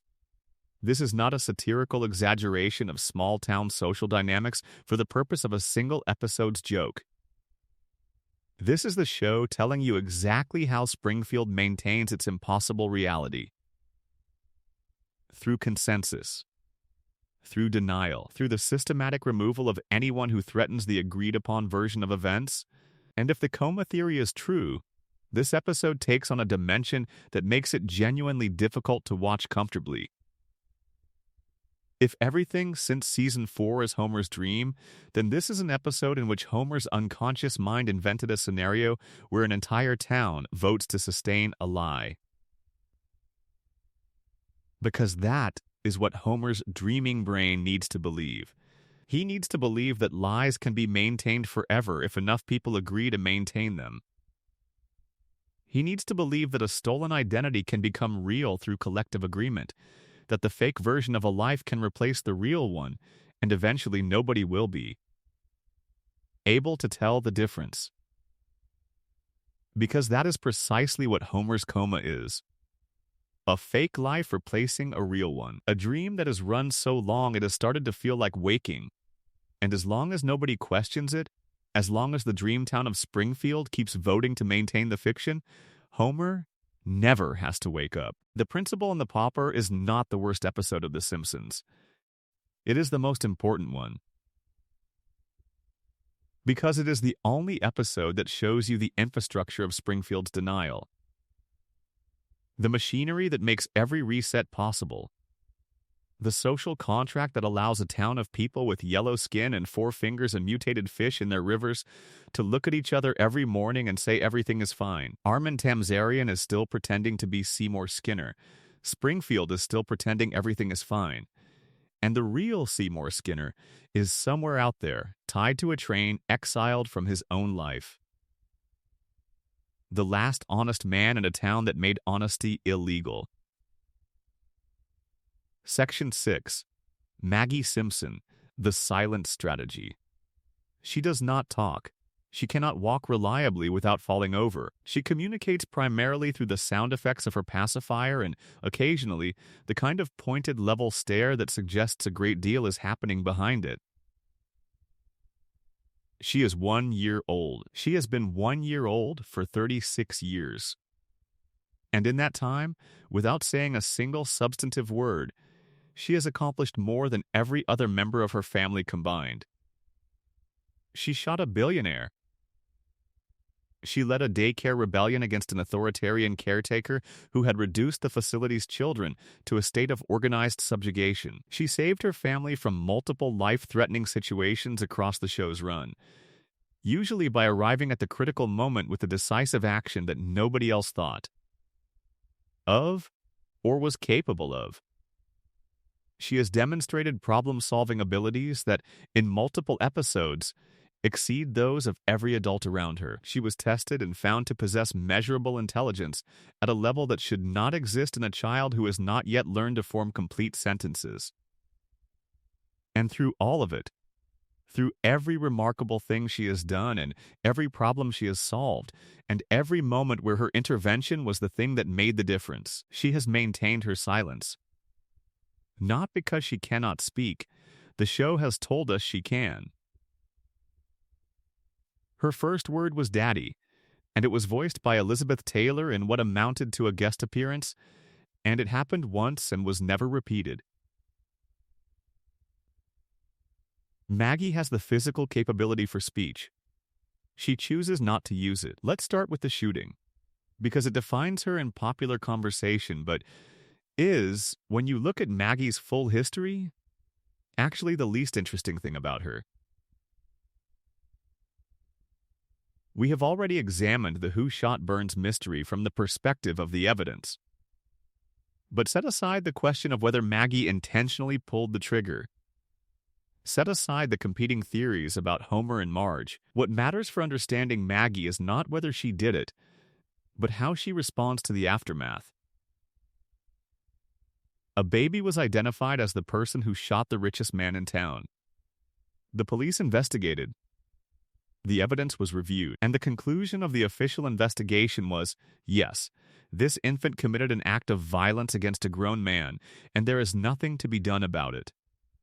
Chief Wiggum's words are exact: no jury in the world would convict a baby. And that was the end of it. But the final shot of the episode shows Maggie alone in the room after everyone else has left. She checks her surroundings carefully. She confirms that nobody is watching. And then she moves her pacifier in a motion that mimics pulling a trigger. That sequence of actions requires situational awareness. It requires memory of what happened and understanding of its significance. It requires the recognition that performing this gesture in front of others would have different consequences than performing it in private. She waited until she was alone. She surveyed the room. Then she reenacted the shooting. Those are not the behaviors of a reflexive infant. They are the behaviors of someone who understands that certain things are not for public display. Someone who has internalized the concept of secrecy and is applying it with what can only be described as deliberate precision. Now consider the theatrical short film released in 2012 titled The Longest Daycare. Screened in cinemas before Ice Age, Continental Drift, nominated for an Academy Award, 7 minutes long. In it, Maggie is dropped off at the Ayn Rand School for Tots, a daycare facility run with the kind of cheerless institutional efficiency that makes every element of the space feel like a small act of control. Inside, Maggie encounters a caterpillar in the process of becoming a butterfly. She wants to protect it. Another baby, a bully named Gerald, wants to destroy it. What follows is Maggie executing a series of maneuvers to protect the caterpillar, outmaneuver the bully, navigate the facility's security, and eventually release the butterfly. Safely. She does this without speaking, without any assistance, using observation, planning, improvisation, and the kind of adaptive problem-solving that most adults approach with significantly more failure and backtracking. She reads the environment. She identifies the relevant threats and distinguishes them from the irrelevant ones. She develops and revises strategies in real time. She executes multi-step plans that require spatial awareness, timing, and the ability to predict how other individuals will behave under specific conditions. And she does all of this while physically limited to the motor capabilities of a 1-year-old. Her body cannot keep up with her mind. She falls. She has to crawl when she wants to run. She is working at a significant physical disadvantage, but her decision-making is essentially flawless. Every choice she makes turns out to be the correct one. Every move is optimized. She is operating at a cognitive level that her physical development simply does not support, and she succeeds. She saves the butterfly. The show has tested Maggie's intelligence in various episodes, and the results, while inconsistent in their specifics, are consistent in their implication. Maggie is not a normal baby. Her cognitive function is not within normal developmental parameters. The show plays this for quick laughs and moves on, but the pattern accumulates across the series into something that stops being a gag and starts being a portrait.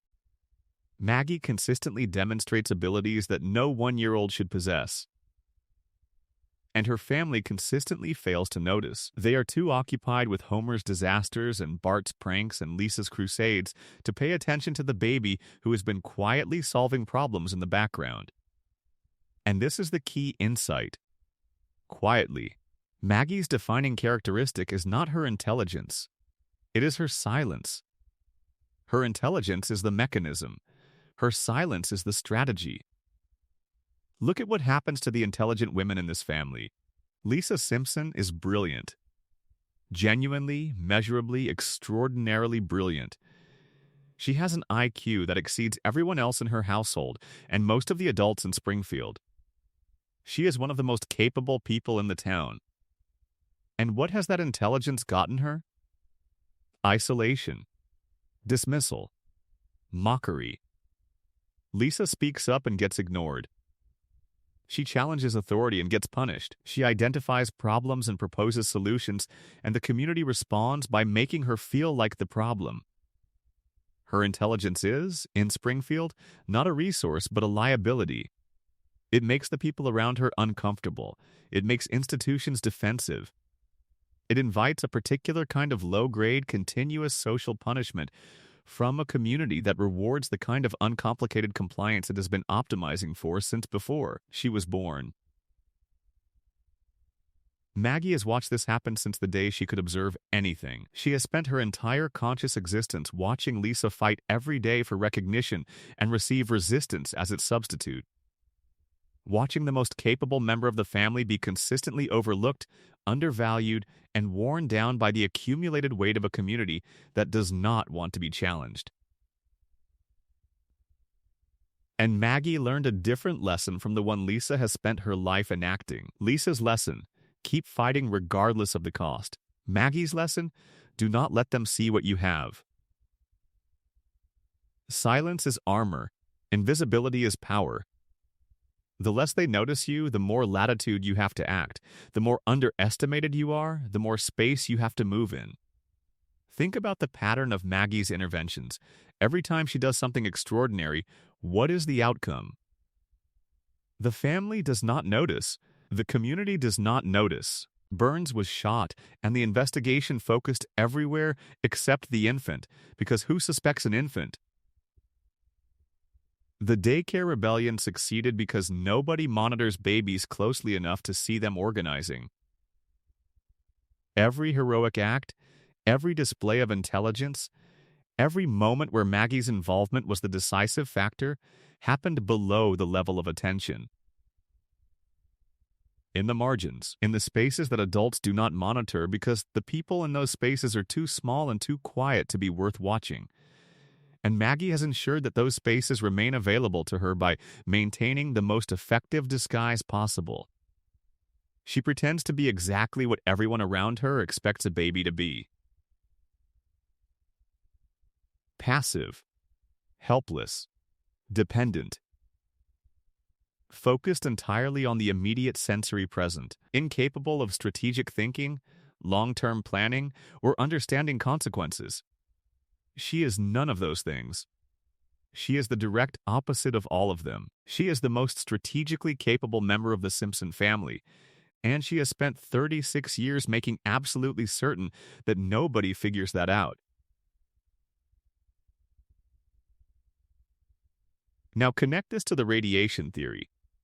If Springfield's contaminated environment creates biological mutations, and if those mutations affect different individuals differently depending on their specific genetic vulnerabilities and the nature of their exposure, then Maggie represents the opposite end of the spectrum from Homer. Homer's mutation suppressed his intelligence. The combination of environmental contamination and the additional specific damage from the crayon reduced his cognitive function to a level the show's creator describes as clinically disabled. Maggie's mutation amplified hers. Same source, same family, same house, same water, same contaminated air. But where the father's brain was diminished by what Springfield does to its people, the youngest child's was supercharged to a level that existing measurement tools cannot properly capture. Homer and Maggie are two sides of the same radioactive coin. He is what happens when mutation takes something away. She is what happens when mutation gives something extraordinary. And if the coma theory is true, Maggie's genius takes on a dimension that is almost too heavy to hold. If Homer is dreaming, if every episode since April 1993 is the product of a damaged mind trying to reconstruct a world it has lost access to, then Maggie's intelligence is not a biological quirk or a narrative joke. It is Homer's deepest hope for his youngest child projected onto the dream. He cannot see her grow up. He cannot watch her develop. He cannot hear her find her voice or see her walk with confidence or learn who she is becoming. He went under when she was barely old enough to have a personality, and she is frozen in that moment, forever, in his dream. So he makes her extraordinary. He gives her an intelligence that exceeds her years by decades. He makes her capable of things no real infant could do. He makes her the one who always survives, always solves, always finds the way through. Because in his coma, Homer needs to believe that Maggie will be okay. Without him there. Without his protection. Without him around to stumble through the door at 5:30 and be her embarrassing, wonderful, impossible father. He needs to believe she has what she needs. Her genius is not a mutation. It is a father's prayer. But set the dream aside and return to Springfield as a place, and there is a darker reading available. Maggie does not speak because she has learned that speaking, in this town, gets you nothing. She does not reveal her intelligence. Because intelligence is what happens to Lisa, and what happens to Lisa is a cautionary tale. She watches everything. She processes everything. She understands, with a clarity that nobody around her has earned, exactly what Springfield is and how it works and what it does to the people who try to resist it openly. And she waits. The show has never told us what Maggie is waiting for. Her endgame is the last genuinely unsolved mystery in the Simpson family, because she is the only character whose full capabilities have never been revealed, and whose future remains completely open. We have seen her shoot a man. We have seen her lead a room full of babies. We have seen her solve problems that adults cannot solve. We have seen the family trust her judgment with an instinctive confidence they could not rationally justify. Maggie Simpson is 1 year old. She cannot walk without falling. She cannot speak beyond a few sounds, and she is the most powerful person on Evergreen Terrace. She just has not decided what to do about it yet. And maybe that is the most genuinely unsettling thing about her. Not what she has done, but what she is waiting to do. Behind that pacifier, behind those enormous eyes, behind 36 years of deliberate and unbroken silence, something is thinking. Something is planning. Something is watching the family and the town and the decades roll past with the patience of an intelligence that has decided, for reasons nobody can fully know, that the right moment has not yet arrived. When it does, when Maggie finally breaks her silence and reveals what she has been carrying behind that blank baby stare, Springfield will not see it coming. Because that is exactly how she designed it. Section 7. The predictions. Let's talk about something that has made The Simpsons more discussed in the 2020s than it was during the height of its cultural dominance in the 1990s. The predictions, the idea, which surfaces reliably every few months when a new clip goes viral, that a cartoon sitcom from 1989 has been accurately forecasting world events for 3.5 decades. That somewhere in those 788 episodes, the show's writers put down things that would come true years or decades later with a specificity that goes beyond normal coincidence. And the truth behind this phenomenon is more interesting than either the conspiracy version or the debunking version, because it reveals something real about the relationship between this show and the culture it emerged from. Let's get the most famous examples on the table, because you have probably seen them. In the year 2000, the episode Bart to the Future depicted a future in which Lisa Simpson becomes the first female president of the United States. In that same episode, her predecessor in the Oval Office is identified as Donald Trump. The episode aired 16 years before Trump's 2016 election. 16 years. The show depicted a Trump presidency as a joke about the logical conclusion of celebrity politics in America, and then America proceeded to reach that logical conclusion. The internet responded with what can only be described as a kind of delighted vertigo. Screenshots circulated. The episode became a meme that transcended the show's own fan base and entered mainstream conversation. People who had not watched The Simpsons in 20 years were sharing clips and asking, how did they know? That is the headline example. But the list extends considerably further. In a 1995 episode, a character uses a device that functions and looks remarkably similar to a modern smartwatch.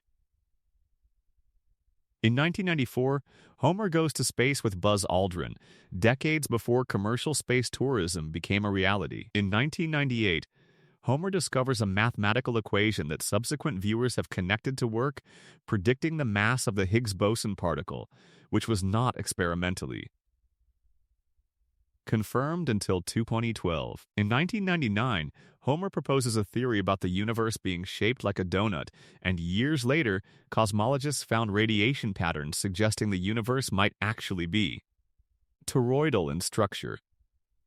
In a 1993 episode, a flu virus originating in Asia spreads to Springfield, causing mass panic buying, a desperate search for a cure, and crowds emptying store shelves of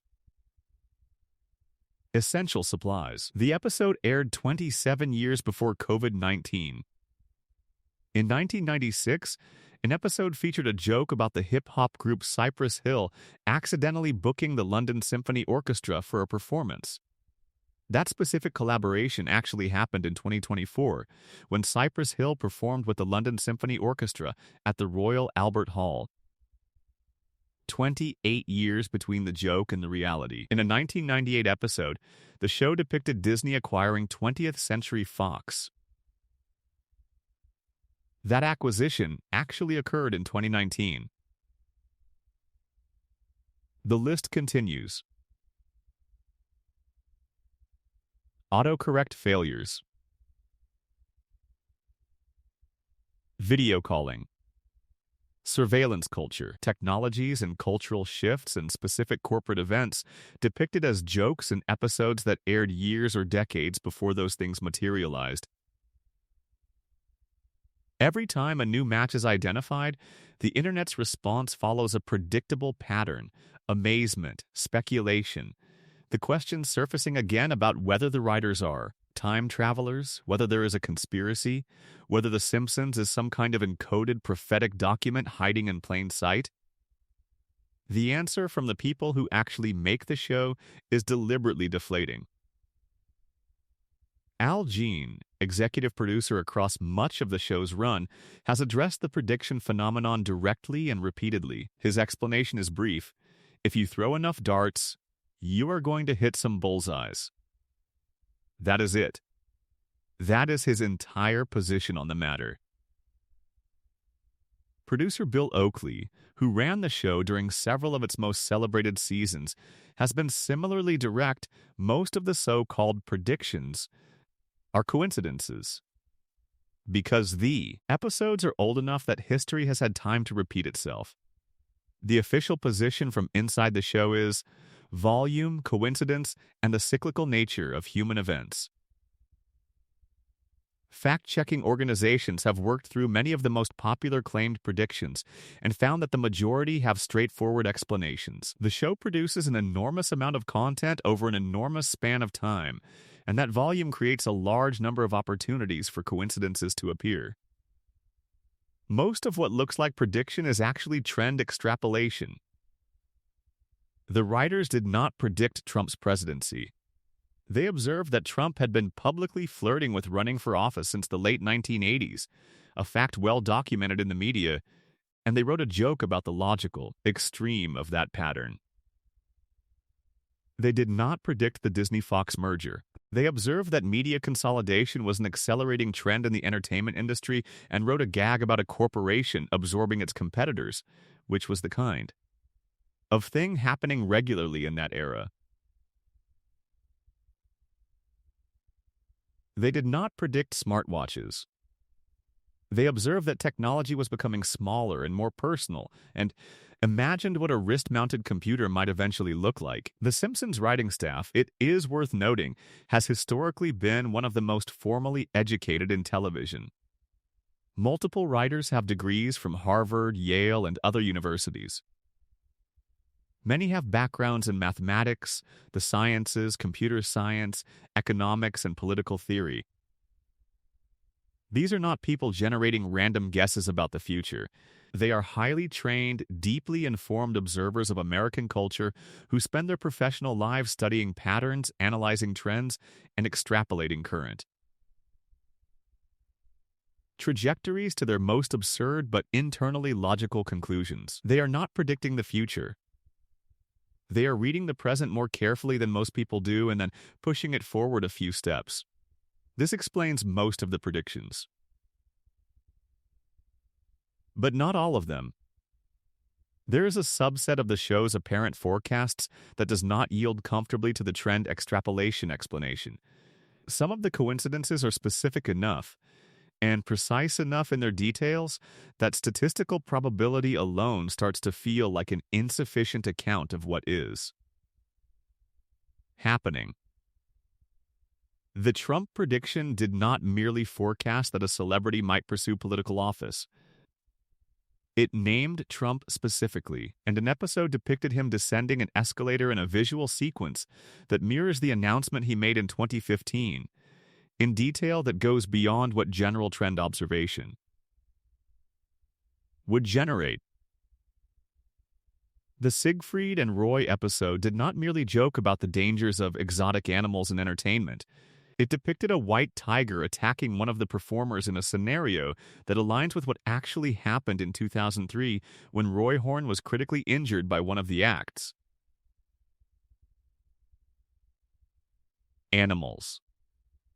These are not vague directional guesses that happen to point the right way. They are specific details that align with specific subsequent events in ways that make you stop and stare. And this is where the meta-theory emerges, the one that is more interesting and more genuinely illuminating than any conspiracy about time travel.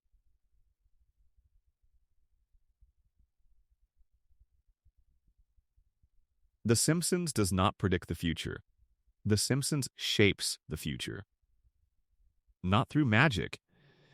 Not through any mechanism more mysterious than cultural influence. The Simpsons is one of the most watched, most quoted, most referenced, and most deeply embedded pieces of American cultural production in the history of the medium. It has been running for longer than most of its current audience has been alive. Its jokes have entered the national lexicon. Its observations have become part of how Americans understand and discuss their own culture. When The Simpsons makes a joke about Trump becoming president, that joke enters the cultural bloodstream. Millions of people see it. It becomes a reference point that circulates through conversation and social media and late-night shows and the ambient noise of American cultural life. It primes the cultural imagination. It makes the idea of a Trump presidency feel not like a shocking impossibility, but like a familiar reference, a punchline that has already been delivered, a story that has already been told. And when the reality eventually arrives, when the joke becomes a headline, it does not feel like surprise. It feels like recognition. We have seen this before. The Simpsons already did this. The show did not predict it. The show made it feel inevitable. And then it arrived and felt in some ways like it was always going to. The show did not predict Disney buying Fox. The show made media consolidation feel like an obvious inevitability by depicting it as obvious satire. When Disney actually acquired Fox, the cultural response was not so much shock as it was a weary sense of course. The Simpsons already told us. The show's satire does not forecast the future. It normalizes the future. It takes trends that are already in motion and presents them as accomplished facts. And when those facts eventually materialize, the audience experiences a recognition that feels like prophecy, but is actually the result of having been culturally prepared for the outcome years in advance. Springfield does not reflect America from a safe observational distance. America has, over 36 years of continuous cultural immersion in Springfield, started to resemble what it saw there: the nuclear power plant managed by negligence, the corrupt billionaire whose crimes go unpunished by institutions he has purchased, the government that is too incompetent or too compromised to protect the people it nominally serves, the population too distracted or too exhausted or too cognitively depleted to notice how systematically it is being exploited. The endless cycle of catastrophe and recovery and reset. The collective amnesia that allows the same mistakes to propagate generation after generation. Springfield is not a prediction of where America was heading. Springfield is a diagnosis of where America already was. The show just wrote it down first. And there is one final piece of this that makes the prediction phenomenon genuinely unsettling. The piece that tends to get left out of the viral posts and the excited discussions. The Simpsons has also made predictions that did not come true. Thousands of them, jokes about jetpacks and moon colonies and technologies that never materialized. Jokes about political outcomes that went different ways. Jokes about cultural shifts that never happened. These form the vast majority of the show's speculation about the future. Nobody screenshots those. Nobody shares them. Nobody builds theories around the predictions that failed.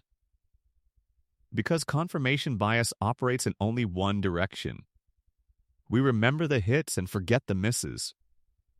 And when you produce 788 episodes containing thousands of satirical observations about American culture, and then filter those observations through the most powerful confirmation bias engine ever constructed, which is the internet's collective memory, you end up with a highlight reel that looks like prophecy.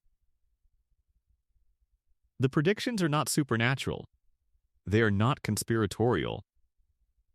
They are the natural consequence of a brilliantly written show running for an impossibly long time, staffed by highly educated observers of American life, producing more satirical content than any other show in the medium's history, and then having that content filtered through decades of selective human memory until only the accurate ones remain.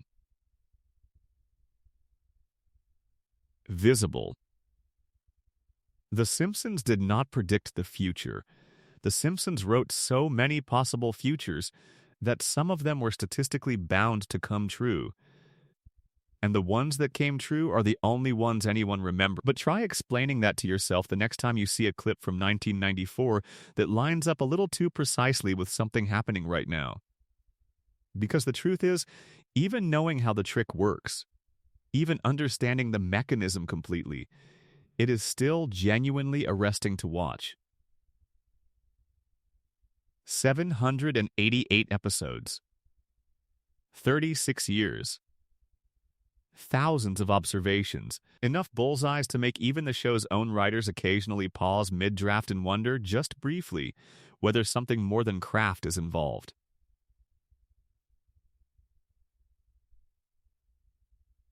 Section 8. Mona Simpson and the Three-Generation Conspiracy. There is a woman who explains almost everything about Homer Simpson. Not Marge. Not the woman who stayed and built a life and held the family together across 36 seasons of impossible events and domestic chaos, and a husband who keeps causing nuclear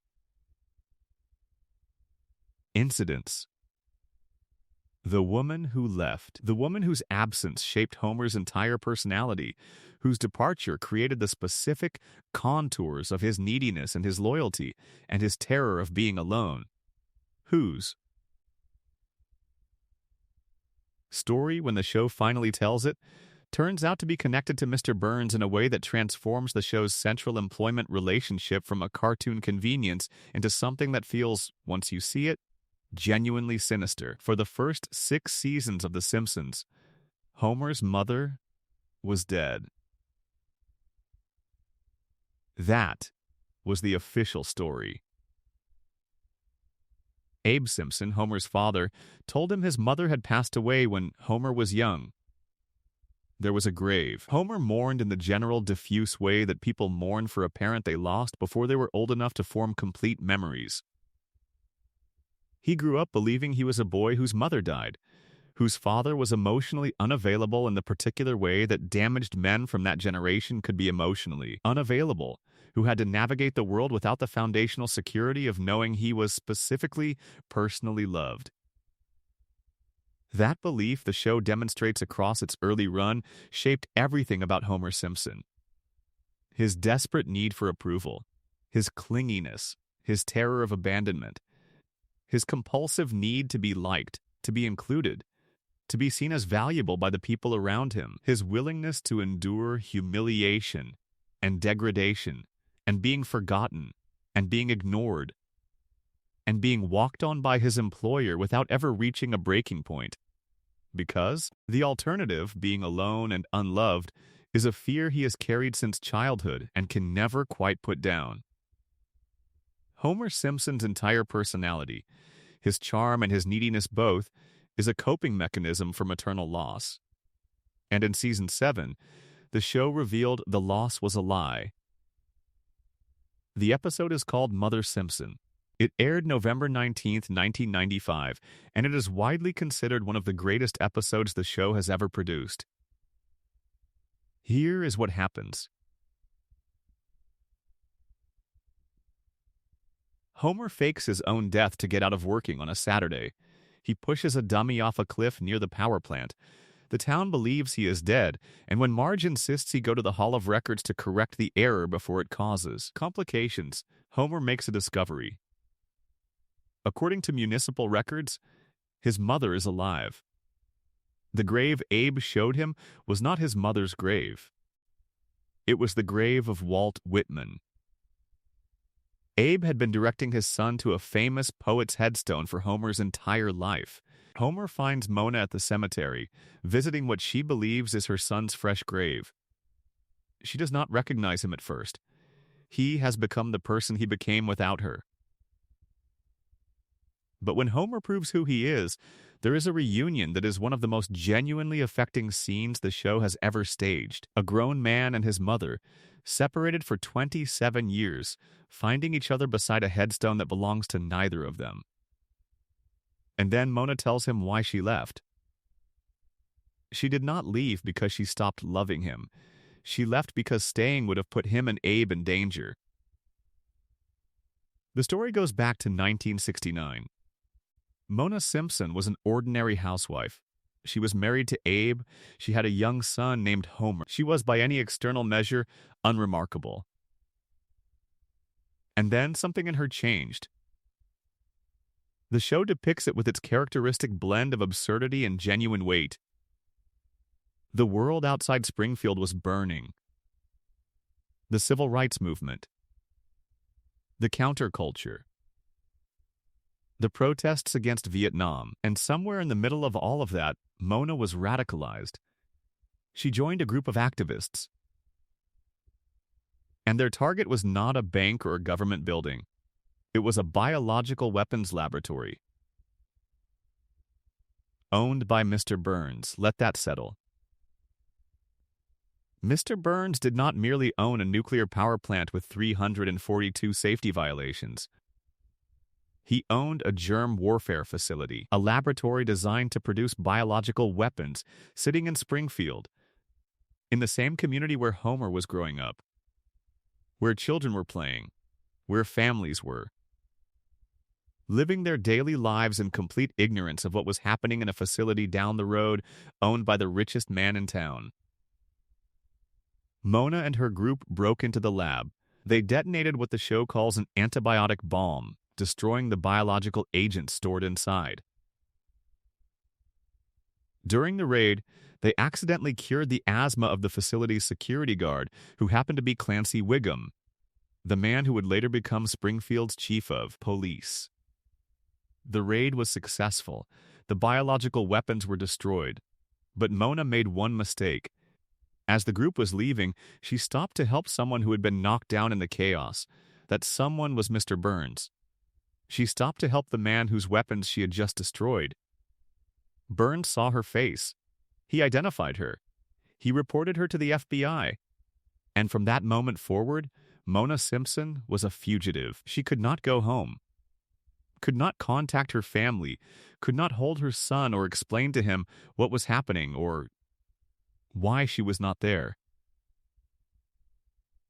She kissed Homer goodbye while he was sleeping, pressed her lips to his forehead in the dark, and disappeared into the night.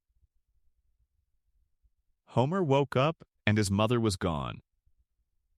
Abe told him she was dead, and Homer spent the next 27 years believing he was the kind of son a mother would rather flee than raise. Believing there was something fundamentally wrong with him, believing he was inadequate in a way that could not be fixed because the person whose job it had been to love him unconditionally had chosen to stop. Now here is where the conspiracy dimension takes shape. Burns did not merely identify Mona to the FBI and then move on. He pursued her. Actively. Personally. For decades, he held a specific, sustained grudge against a woman who had destroyed his biological weapons program. And he used his resources, his connections, and his influence to ensure that she could never come home. When Mona does come back to Springfield in Season 7, Burns recognizes her almost immediately. He spots her through a taxi window, makes the identification, and contacts the authorities. The FBI arrives at the Simpson house. Mona has to leave again. Homer has to say goodbye to his mother for the second time in his life, and this time he is conscious for it. This time, he knows exactly what is happening. This time, there is no fog of childhood to soften the loss, and this time he knows who is responsible. The man who forced his mother underground, who destroyed his family when he was 6 years old, who has pursued his mother across 27 years with the specific vindictiveness of a powerful person who cannot tolerate having been defied. That man is Homer's employer. Homer has been earning a paycheck from the person who stole his childhood, and Homer does not connect the dots. He does not confront Burns. He does not quit. He does not even seem to fully process the logical relationship between the billionaire who signs his checks and the billionaire who took his mother from him when he was a child. This is not played as a joke. The show is not asking you to laugh at Homer's failure to make this connection. It is playing it as tragedy because Homer Simpson is not capable of making connections like that. His brain does not work that way. Whatever combination of environmental poisoning and physical brain damage and developmental deprivation has produced the Homer we know, it has left him unable to perceive the architecture of his own suffering. And that, under the full weight of the theory, is precisely the point. Burns did not merely ruin Mona's life. He engineered Homer's. By forcing Mona out of Springfield when Homer was 6 years old, Burns ensured that Homer would grow up without the foundational emotional security that a present, loving parent provides. He would grow up desperate for approval, terrified of abandonment, unable to sustain the kind of self-worth that makes a person capable of challenging the conditions of their own exploitation. He would be, in every way that matters for a large industrial employer with unlimited resources and zero ethical constraints, the perfect employee. A man who will never quit, who will never demand better treatment, who will absorb being forgotten, ignored, humiliated, and underpaid without ever reaching the point of saying, "I deserve better than this. I am going to leave." Because for Homer, the threat of being alone, of being unloved, of being abandoned again, is worse than any job. Worse than any workplace. Worse than a facility with 342 safety violations and a decade of radiation exposure and a boss who cannot remember his name.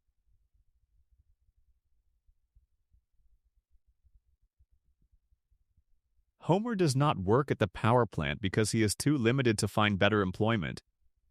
Homer works at the power plant because Burns broke him as a child. And the broken version of Homer is exactly the kind of worker Burns needs. The show confirms this dynamic in a later episode when it is revealed that Burns and Grandpa Simpson struck a deal at some earlier point. Burns had committed a crime, and Abe discovered it. In exchange for Abe's silence, Burns guaranteed that Homer would have a job at the plant regardless of his performance, no matter how many mistakes he made. No matter how incompetent, no matter how many documented errors accumulated, Homer would not be permanently removed from his position. Homer's job security is not a cartoon convenience. It is a contractual arrangement brokered between his father and his mother's persecutor. Maintained in silence. Never explained to Homer, because explaining it would mean explaining everything else. Homer's mother was a radical who fought against a billionaire's biological weapons program. That billionaire retaliated by destroying her family. Her husband covered the truth and cut a deal with the enemy. Her son grew up believing he was worthless, became cognitively and emotionally compromised, and spent his entire adult life working for the man who took his mother away from him before he was old enough to understand what was happening. 3 generations of Simpsons, broken by one man's grudge. And Homer stands at the center of it. Too damaged to see the pattern, too dependent to break free. Going home every evening to a house that runs on electricity generated by the same plant that poisons his water and funds the empire of the man who stole his childhood. Burns did not just take Homer's mother, he took Homer's potential. The show proved this in the episode where the crayon is removed from Homer's brain. Without it, Homer becomes articulate, thoughtful, capable, aware. He perceives the world around him with a clarity he has never had before. He understands things. He makes connections. He is, briefly, the man he would have been. And it makes him miserable. Because being intelligent in Springfield means seeing Springfield for what it actually is. It means perceiving the exploitation and the contamination. and the deliberate maintenance of conditions designed to keep people small and compliant. It means understanding that the fog everyone else is content to live in is a choice some people made for everyone else. Homer chose to put the crayon back in. He chose the fog. But the choice was rigged from the beginning. Homer was never meant to be the kind of person who could sustain awareness of his own circumstances in Springfield. Burns made sure of that when Homer was 6 years old and his mother vanished in the night. Mona Simpson died in a later season. Her death scene is one of the show's quietest and most genuinely devastating moments. There are no jokes, no cutaways, no reset. Just Homer sitting beside his mother, holding her hand, watching the woman he barely knew slip away for the last time. The weight of 27 stolen years pressing down on both of them in a silence that the show for once does not fill. The Simpsons is a comedy. It has always been a comedy. But underneath all of it, underneath 36 seasons of Homer falling down and getting back up, underneath the gags and the guest stars and the couch sequences, there is a story about a family that was systematically destroyed by one man's power and one town's inability to resist it. Mona fought and lost everything. Abe made a deal and buried the truth. Homer inherited the consequences and never understood why his life felt so heavy. And Burns won. Burns always wins. Because in Springfield, the man with the most resources writes the rules, and the rules say Homer Simpson will report to the nuclear power plant until he dies. Because his grandfather made a deal. Because his mother made a choice. Because the richest man in town needed a specific kind of broken man in a specific sector of a specific facility. And Homer was broken before he ever clocked in. Section 9. Where is Springfield? This is the question that has no answer and was always designed to have no answer, and understanding why reveals something important about what The Simpsons actually is and what it has always been trying to do. Where is Springfield? Not which state is it in. That question has been asked and dodged approximately 1,000 times across the show's run. The real question is deeper than geography. The real question is, why has the show spent 36 years making it impossible to answer? And what does the impossibility of the answer tell us? Springfield is the most famous fictional town in American history. More people can identify Springfield than can name the capitals of half the states in the actual country. It has a nuclear power plant, a tire fire that has been burning for an unspecified number of years, a gorge, a harbor, a monorail, an elementary school, a prison, 2 hospitals, a Quickie Mart, and a bowling alley. It has mountains and oceans and deserts and farmland and dense forest, all apparently within driving distance of each other. It borders the states of Ohio, Nevada, Maine, and Kentucky, depending on which episode you are watching. It is located on the coast and also in the heartland, and also near the Canadian border and also near the Mexican border. Its weather ranges from deep blizzard conditions to tropical heat waves within the span of a single broadcast season. Springfield does not exist in any one state because, across the geography of its fictional universe, Springfield exists in all of them simultaneously. The show has been contradicting itself about the town's location since the beginning. Every time a detail appears that seems to narrow the possibilities, another detail surfaces in a different episode to contradict it entirely. In one episode, Springfield is in the north, in another it is clearly in the south. Lisa's area code is associated with Missouri. A state abbreviation shown in an episode is not a real state abbreviation. When Homer calls the state capital, the voice on the other end indicates the state name begins with a vowel, which eliminates some possibilities while leaving dozens of others viable. The show teases answers and then withdraws them over and over for 3.5 decades. Matt Groening, the show's creator, named the town after Springfield, Oregon. He admitted this in a 2012 interview. He chose the name, he said, because Springfield is one of the most common city names in America and because he grew up near Springfield, Oregon. He wanted the name to feel like it could be anywhere. For approximately 48 hours, the mystery appeared to be solved. And then the show continued to air episodes placing Springfield in geographic contexts incompatible with Oregon. The writers did not honor the confession. The mystery survived it. Because the mystery was always the point, and a creator's interview cannot overrule 36 years of deliberate, sustained ambiguity maintained at the level of the writing itself. On its surface, the explanation for this is the one Groening himself articulated. Springfield is universal. Springfield is every American town. It was designed to feel familiar to the widest possible audience, regardless of their actual zip code. This is intentional, and the show's creators have confirmed it directly. But under the lens of the theories we have been moving through across this entire conversation, Springfield's geographic impossibility becomes something more than a production.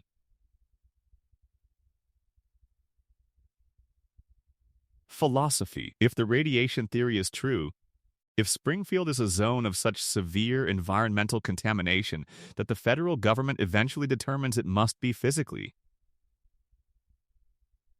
sealed from the rest of the country, why should we assume that the radiation's effects are limited to biology? If the people of Springfield can survive physical trauma that should be fatal, if they can carry mutation in their cells without it killing them, if their fish can grow extra eyes and their residents can be born with 4 fingers, why would we assume the contamination's effects respect the boundaries between organic and inorganic matter? Maybe Springfield has both mountains and oceans because the contamination has done something to the physical landscape. Something that compresses geographic features from across the country into a single impossible region. Something that warps space the way it warps biology, bending the rules of distance and topography the same way it bends the rules of cellular development and aging. Or consider the coma theory. Homer's dreaming brain does not have a precise, coherent map of American geography in its memory banks. It has impressions, fragments, the emotional residue of places he has been or seen or heard about. Mountains from a road trip, ocean from a television commercial, desert from a movie he fell asleep in front of, farmland from driving through the Midwest, the flat, particular quality of light in the part of America where nothing much seems to happen. His unconscious mind assembled Springfield from every American landscape he ever encountered, layering them on top of each other without concern for the rules of physical geography. Because dreams do not have geographic logic. Dreams have emotional logic. They are organized by feeling rather than by map coordinates, and Springfield feels like America because it is made from Homer's memory of America, which is incomplete and non-linear and held together by longing rather than cartography. Or consider the principle in the Popper theory.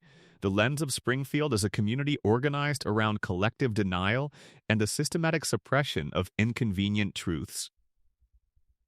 You cannot investigate a town you cannot find. You cannot file federal charges against a nuclear power plant if the state it is located in keeps changing depending on which regulatory body is asking. You cannot hold any institution accountable for any pattern of behavior if the jurisdiction is permanently, by some mechanism that nobody can quite explain, undefined. Springfield's geographic uncertainty is not just a creative decision, it is a legal shield. A town with no fixed location has no fixed regulatory authority, no consistent EPA oversight, no permanent state attorney general whose jurisdiction includes the facility. Burns's plant has been leaking radioactive material into the water supply for decades, and nobody in any permanent regulatory capacity has been able to mount a sustained investigation. Because the jurisdiction keeps shifting and the paperwork keeps going to the wrong office, and by the time anyone sorts it out, the moment has passed. Springfield floats between states because floating is safer than landing. Landing means accountability. Landing means someone arrives with a map and a badge and begins asking specific, pointed questions about the three-eyed fish and the cooling towers and the billionaire who has been alive since the Spanish-American War. There is an episode in which the show's own metafictional frame is deployed to attempt an answer. The 12th season mockumentary episode, Behind the Laughter, which treats the Simpsons as a real family and the show as a documentary subject, finally reveals Springfield's location. In the original broadcast, they are from northern Kentucky. In syndicated reruns, the location was changed to a different state entirely. The answer literally depends on which version of the episode you are watching. The show gave you the truth and then changed the truth depending on the platform. Even when Springfield has a definitive answer, that answer is not definitive. It shifts, it mutates, it refuses to stay pinned down, just like everything else in this town. Every state in the Union has been theorized as Springfield's home at some point. Every theory has evidence supporting it and evidence against it. The deliberate ambiguity has been maintained across the entire run of the show, and it will likely be maintained for as long as the show continues. Springfield will not be located